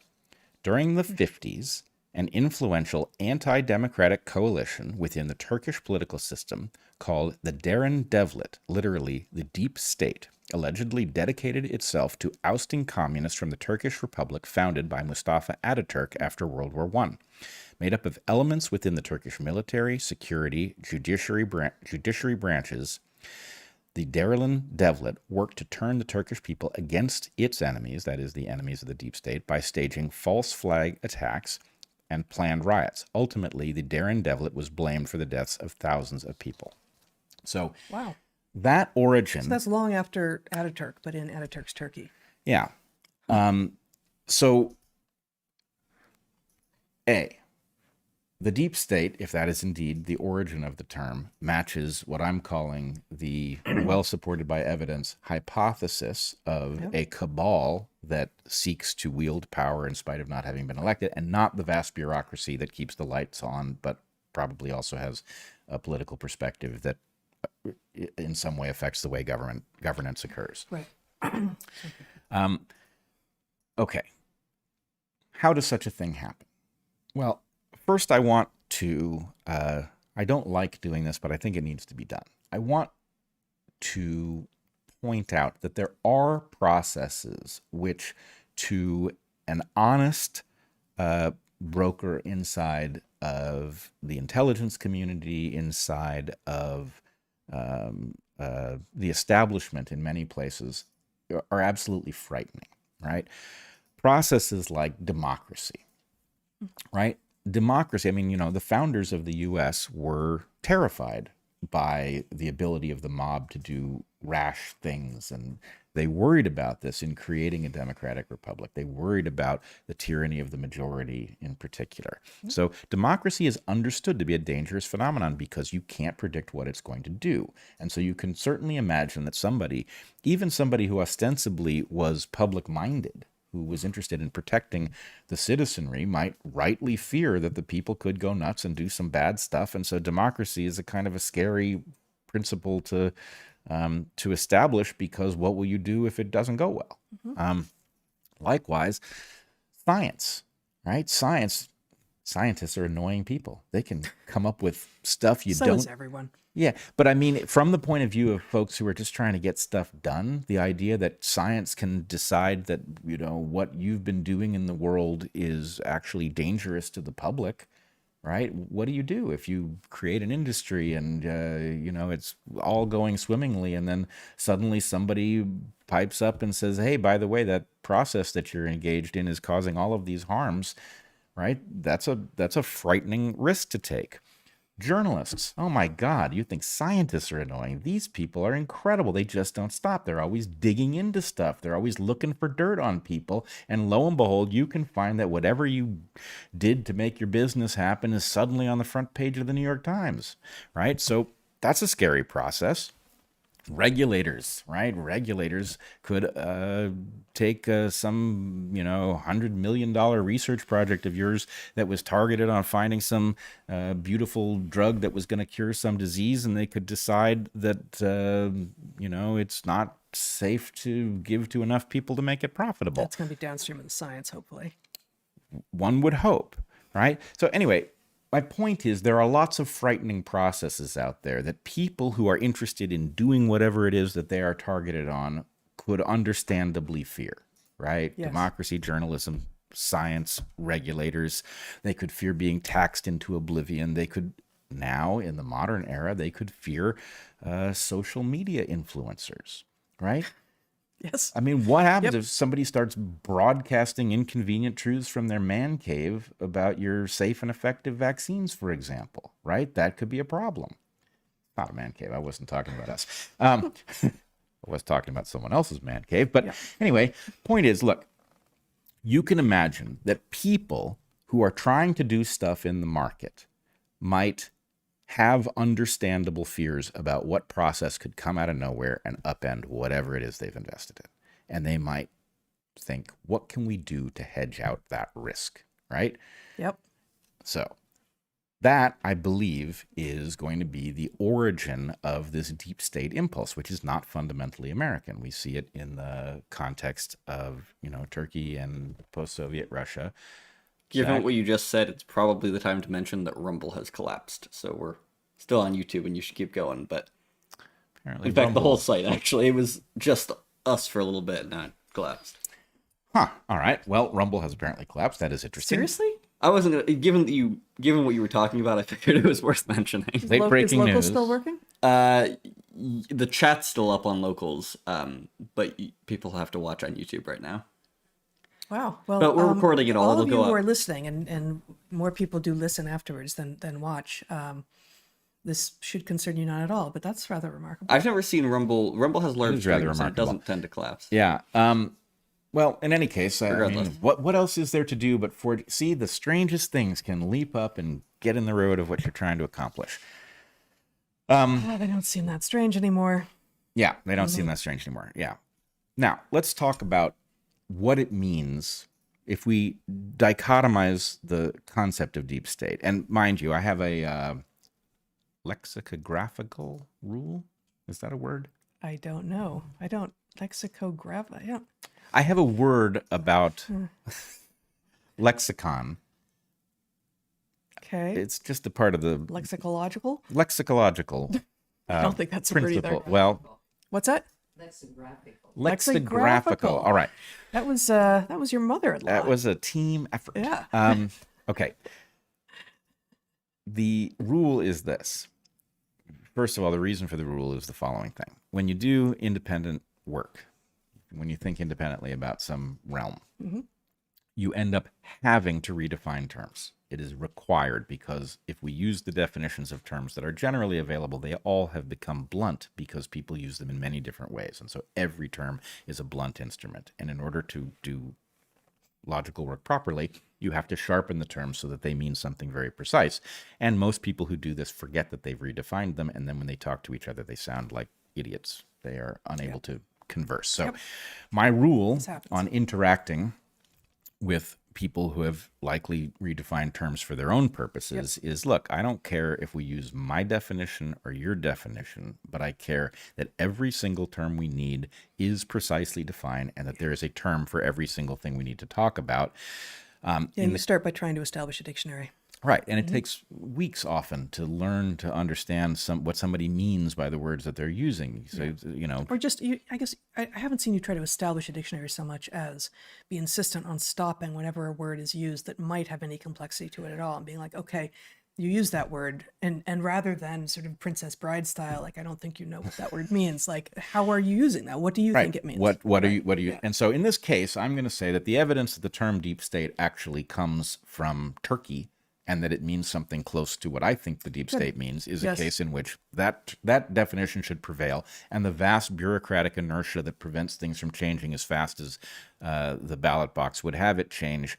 Bureaucratic inertia sounds pretty good. Vast bureaucratic inertia, something. It needs a term, and maybe that's a decent one. But, okay, so the sine qua non, just as the sine qua non of fascism is the fusion of corporate power and government power, the sine qua non of the deep state is the existence of a black budget that allows it to remain even when attempts to control it are imposed, and allows it to continue over time without us being able to assess what it's done, because we can't look at what it spent. Okay, so to me, this question, let's talk again in the realm of hypothesis. We have a battle that never resolves over what took place in 1963 in the United States, in Dealey Plaza. A president was assassinated. Nobody disputes this. But what the meaning of that assassination was, we are battling over it, even if we don't realize it, right? There is a battle over the narrow question: did Oswald act alone, or was there some group involved in that assassination? But what we don't typically talk about is the implication of that branch in the decision tree. If Oswald acted alone, then it wasn't a coup, because Oswald died days later at the hand of Jack Ruby. Right. So he wouldn't have taken power anyway, but he certainly didn't take power because he died. So he did not commit an assassination to take power. On the other hand, if something else assassinated Kennedy, then there is at least the possibility that there was a coup, that something killed him in order to take power. And if that did happen, then the question is, what happened to it? Does it still have power? Did it lose power in a later election? We don't know. And we can't ask the question in a standard sense because it doesn't exist on the books. Well, and did it lose power in a later election? That question suggests that that it would inherently, that some elections might cause a deep state entity to lose power, and I don't think it would be that clean. Well, so again, we are now in the realm of speculation. Yeah, and there's so many levers. There's some structure, hypothetically, which is unknown to us, unseen by us, and the nature of the hierarchy within that structure is totally unperceived. So what would cause it to lose power, change power, come to want a different thing? Well, let's put it this way. An overt coup, a military regimen goes rogue, kills the likes of which we don't see here. We don't. But, it's not lots an American stories style. From modern Africa. Sure. Yeah. So some junta takes over, they rule for a bit, and then some process happens and the junta is no longer in power. Yeah. I'm trying to remember exactly what the origin story for the Sandinistas who were briefly in power in Nicaragua was, but actually, and some modern stories from Latin America too, with a little bit loosely speaking, more involved, but the Sandinistas defeated the Somoza regime in Nicaragua. Yeah. They ruled for a bit and were displaced by the UNO party, I believe. Violeta Chamorro. Right. Which, with the help of the CIA. Right. Exactly. Right. So in 1980s, sometime late 80s. Late 80s, yeah. So that would be the way that something that had engaged in a coup could lose power later. And there was a weird power sharing arrangement in Nicaragua where the Sandinistas actually remained in charge of the military in the aftermath of the Chamorro administration taking power. So anyway, it was an interesting story. But, such things are not, Nicaragua still exists. Although, I mean, just as an aside, when we were there in 1991, the totally justified anti-American sentiment was intense, and we traveled through all of the countries of Central America except for Belize and El Salvador on that trip, and only in Nicaragua did we feel like we are clearly not welcome here, and we understand why, and we're not going to spend a lot of time. So, 1963. Yeah. Was that an assassination with no coup, or was that a coup that we couldn't see because we didn't understand what had taken place? And I will say, oh my God, wild-eyed conspiracy theory. Well, turns out that according to the site 538, Nate Silver's statistical site, only 33% of Americans, and this is a relatively recent survey, only 33% of Americans believe that Oswald acted alone. So the idea that there was some sort of a conspiracy that involved Oswald plus at least one other person is widely shared. Yeah. And for good reason. If you look at the evidence surrounding the Kennedy assassination, it is just like the ballistics and yes. How could Oswald, shooting from where he was shooting, have accomplished what he did accomplish? It is not a easily answered question. In fact, it's kind of an unanswerable question. I would also say there is, just to take one example, if you look at Dan Rather, who was given the exclusive right to view the Zapruder film, which we, I think, all kind of intuitively feel has been around since the assassination, but was actually held privately until relatively recently. Dan Rather reports exactly incorrectly what he saw on that film. Incorrectly? Yes, he reports exactly incorrectly about the trajectory of the president's head in the aftermath, which suggests that the bullet came from the depository, which is not what's reflected in the actual Zapruder film. I think I just don't understand the semantic thing of what you're saying. Dan Rather was given the exclusive right to talk about the Zapruder film. What he says in his public report is exactly incorrect. If you look at the Zapruder film and you look at what Dan Rather said about the Zapruder film, they are exactly inconsistent. So he is asked to comment publicly on the Zapruder film before anyone in the public can see it. Right. And he makes comments that once the Zapruder film is in the public realm, which it is now, you can see is exactly the opposite of what is actually happening. Exactly. And so what Rather said supports the idea that the shot came from the book depository behind the president, and what is on the film does not. But anyway, so there's lots of strange evidence. And then there's the strangest piece of evidence of all from the John Kennedy assassination, which is the Robert Kennedy Sr. assassination. If there was a coup in 1963, did it protect itself in 1968 by eliminating Robert Kennedy Sr.? So anyway, there's good reason for Americans to wonder whether or not something took control and refused to relinquish it. Mm-hmm. And that this is, if that didn't happen, then our history looks like one thing. And if we've been living under a regime that is not elected and decided to take power and not relinquish it, our history means something entirely different. For 60 years. Well, I don't think Trump is part of it. I think somehow Trump actually got himself elected, and if that was in spite of the fact that a deep state existed and didn't want him to ascend to the office, then he outfoxed it.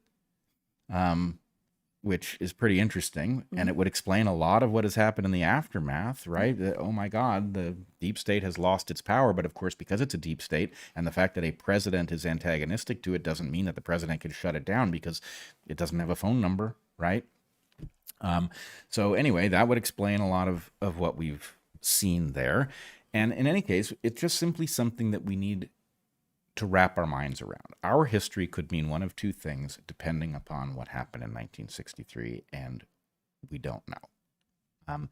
So that is a profound challenge. It requires us to clarify our thinking around what the term deep state actually means.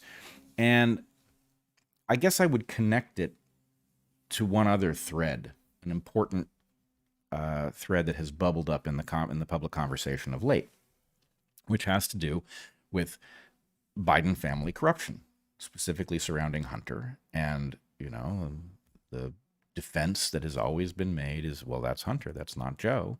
But much of what Hunter says suggests Joe was involved. And in fact, there's evidence this week that Hunter put Joe on the phone. In any case, there is the terrible stench of influence peddling with impunity by the Bidens. Now, this is slightly galling to me because I was trying to call attention to that fact before Joe Biden was elected president. I don't know how many times between my Twitter account, between interviews in various places, DarkHorse, what was it called? The campfires that Unity 2020 held. The idea that the DNC was an influence peddling racket, that Joe Biden was a clear career influence peddler, that this put the country in great danger. These were things in which I was trying to raise the alarm before we ever elected this guy president. Right. And the fact that we are now finally seeing tons and tons of evidence, I mean, okay, the evidence is interesting, but how could anybody be shocked by this? This was obvious that this is what the man was. And as his decrepitude has advanced, the failure of the blue team to react like this is in any way important actually suggests that they understand that the president is not really in power. It doesn't matter that he's decrepit because something else controls the way the country functions in the first place. And so I'm not sure what to do with all of that, but we do seem to be stuck in a place where something appears to be controlling our trajectory. We have elections, but elections are not the same thing as democracy. And we are now faced with an appalling level of control over what we can discuss. We are now watching people. Joe Mercola had his bank accounts suspended without explanation by Chase Bank.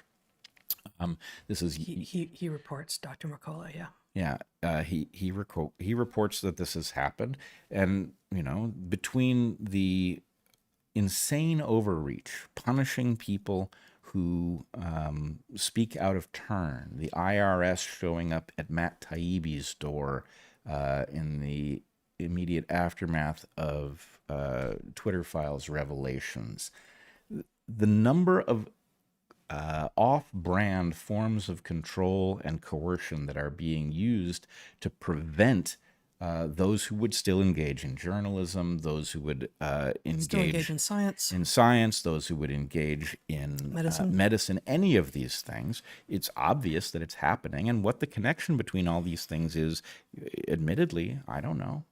But it's obvious that we should be asking the question, especially, in light of what we have discovered about, for example, the Five Eyes Alliance, which is an alliance between the United States, the UK, New Zealand, Canada, and Australia that effectively functions to allow states to outsource violations of its own citizens' rights by having the intelligence agencies of other countries do the spying. God, other than the fact that it's missing Canada, that's a greatest hits of bad COVID response countries. I think it does have Canada. UK, Did you US, say Canada? New Australia, Zealand, New Zealand? Australia. That's crazy. Yeah. That's the greatest hits right there. That's the greatest hits. Right. And actually, so anyway, the point is, what is that thing? Well, intelligence agencies, the FBI is limited by the Constitution. The CIA is not limited by the Constitution because it's ostensibly supposed to be pointed outwards outside of the United States. But you can trade effectively. You can have somebody else spy on your citizens in a way you're not technically allowed to. And if everybody pools those resources, basically the constitutional protections don't exist. But Bret, it sounds like you're opposed to convenience. Well, okay, we're going to add convenience to recreation as things that I alone am opposed to. But all right, I'm going to get off. You grant that it makes it easier for them. Yeah, it's an efficiency thing. It saves money off their black budgets. Right. So they can. Right. Yeah. All right. I think that's more or less what I wanted to outline. We will. Oh no, there was one other thing I wanted to add. Is that 48-point font? I'm sorry. I'm stuck permanently. I don't need glasses for distance. I do need them for reading, and if I'm not going to be constantly putting them on, I need to have large font. So I make no apologies. I know. I wouldn't have said that if I thought you were embarrassed by it. Yeah. All right. So here's the final thing I want to point out.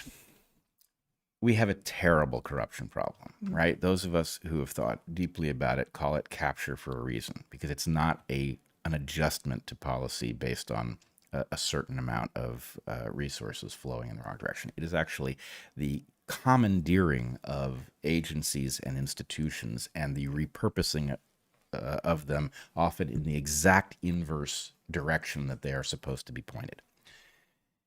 Okay, so that's a terrible problem. We've now seen it. During COVID, not only did we do everything wrong, but we did everything the opposite of right? Something was very interested in pharma coming out of that, glowing, and it didn't really care that people were going to get maimed in the process. All right, that's a terrible corruption problem. Does anybody think that the fact that we have a pay-for-play political system has not been noticed by our enemies? Why would our enemies not have noticed that in the United States, if you have enough resources, you can get policy that fits your special interest? And if your special interest is that you're an enemy of the U.S. and you want us, for example, to, feminize our military or something so they're less scary, that there's probably a price, right? Given Biden family corruption, I think we have to ask the question, why are we fighting a proxy war in Ukraine? Why are we risking nuclear war in Ukraine? Is that because somebody thinks this is a good idea for the American public, or is it because something external has paid the price to get us to do it? I don't know the answer to that question. I don't pretend to, but I do think it is a question we have to ask. And in thinking about how to present this, I remembered, as you know, one of my favorite fiction books is Catch-22. And I was reminded of a particular episode in Catch-22. Almost all of the episodes in Catch-22 have happened in real life in a much less comedic form in the years since I've been aware of it. But I was reminded of a particular episode in Catch-22 surrounding Milo Minderbinder. And for those who haven't read the book, I just want to say Milo Minderbinder, I think, is the most interesting character in the whole book. Milo Minderbinder starts out as a likable, ambitious patriot who attempts to do his job. He is in charge of the commissary, I guess, providing food. Oh, just food? Yeah, I think he's providing food for the pilots in this World War II Air Force base. And Milo initially provides wonderful food, because if he's going to provide food, why wouldn't he provide the best? And so he does a spectacular job, and this brings him in contact with the market, right? Because, of course, you have to source the ingredients to make the marvelous food for the pilots. And so anyway, he at first makes normal contact with market forces. And as the book progresses, those market forces turn him from this likable, ambitious guy with plenty of pluck and ingenuity But also an underlying patriotism. Into a Hitlerian character, right? Seamlessly. And so in one case, which I managed to find the text of, Milo, who has produced something called the Syndicate. The Syndicate does the trading that allows him to procure the supplies, but it becomes this business. So in one of his, in an early episode with the Syndicate has purchased a huge amount of Egyptian cotton, which turns out to have been he can't unload the stuff. He can't trade it. He's just got warehouses full of the stuff and he wants to get rid of it. And so he decides to try to feed it to the pilots. And of course, cotton. It's inedible. It turns out to be cotton. So it didn't work. But anyway, that's mild compared to what goes on later. Later in the book, there's a case where Nately, one of the pilots, has died because he's bailed out of his plane and his parachute has been replaced by shares in the Syndicate, which he discovers as he pulls the ripcord. And Milo has a conversation with Yossarian about the fact of Nately's untimely death. Milo says, Nately died a wealthy man, Yossarian. He had over 60 shares in the Syndicate. Yossarian says, what difference does that make? He's dead. Minderbinder says, well, then his family will get it. Yossarian says, he didn't have time to have a family. Milo says, then his parents will get it. Yossarian says, they don't need it. They're rich. Milo says, then they'll understand.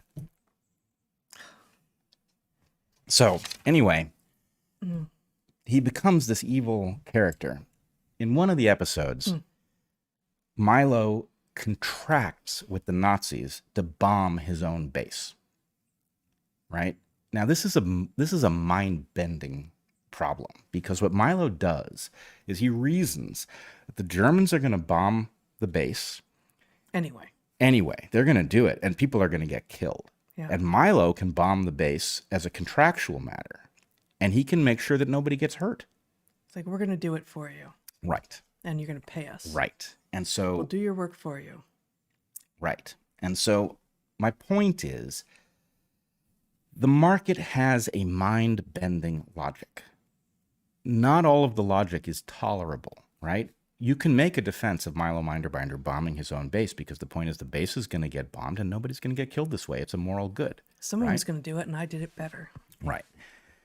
And my point is, the corruption that we see and the role that it plays in our history, which we will never fully understand, is such a thing. Whatever market forces cause people to fear that democracy was going to upend good processes for no reason. I mean, and this does happen, right? We see absolutely nonsensical stuff, warning stickers over everything, right? If warning stickers actually save lives, then too many warning stickers kills people, because you don't read warning stickers anymore, right? So we see a proliferation of warning stickers that originally came from some honorable impulse, but has just gotten out of control. So warning stickers have been found by the state of California to cause cancer.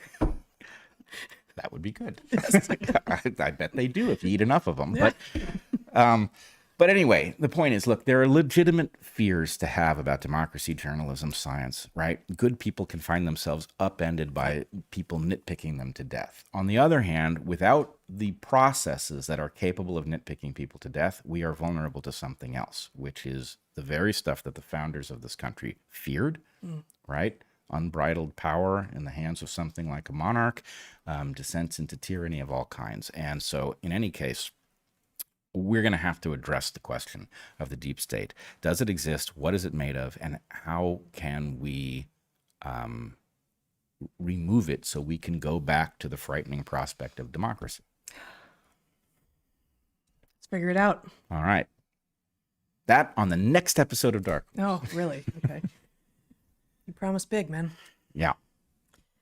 Okay. We're going to take a break and come back with a live Q&A. All right. We're going to probably make it brief, because we went on for a while. We didn't break the whole internet, but we broke Rumble. Apparently. It's back. Oh, good. It's back it's mostly. Back mostly. Right. I don't even know what that means.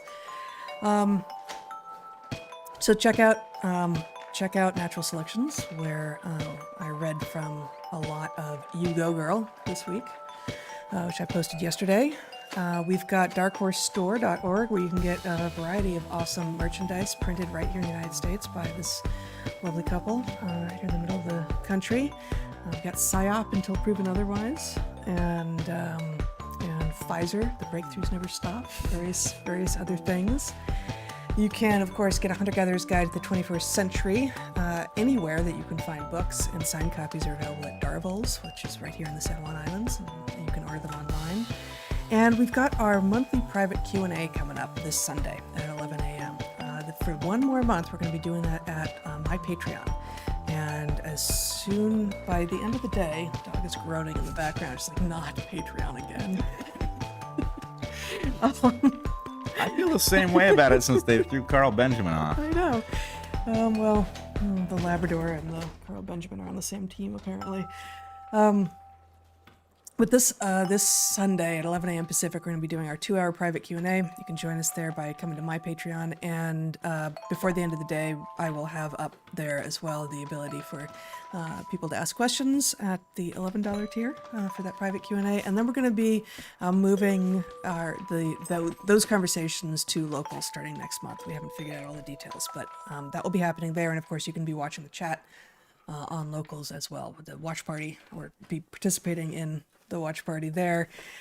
What else do we want to talk about? Sneezing, dog sneezing, so many little distractions here. Soon also at locals, we're going to have access to our great Discord community. Right now, you can get that through our Patreons, and we're not going to be shutting those down. We're just going to be moving a bunch of the stuff into locals. But on the Discord, you can engage in honest conversations about difficult topics, join a book club, unwind with virtual happy hours and karaoke. Lots of great people there, so consider joining our Discord. And let's see, and the people on Discord send us a question every week, which is where we start our Q&As with. So that Rumble exclusive Q&A that's going to be happening soon, assuming that Rumble stays up. We'll begin with a question from the Discord. Once again, check out our wonderful sponsors this week, which were Paleo Valley, Mudwater, and Hillsdale College. And remember that we are supported by you, our audience. So please subscribe, like, share, give a review.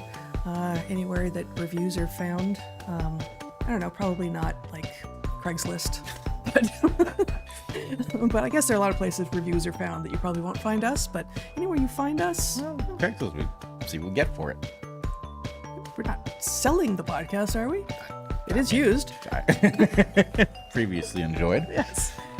All right, until we see you next time, be good to the ones you love, eat good food, and get outside. Be well, everyone.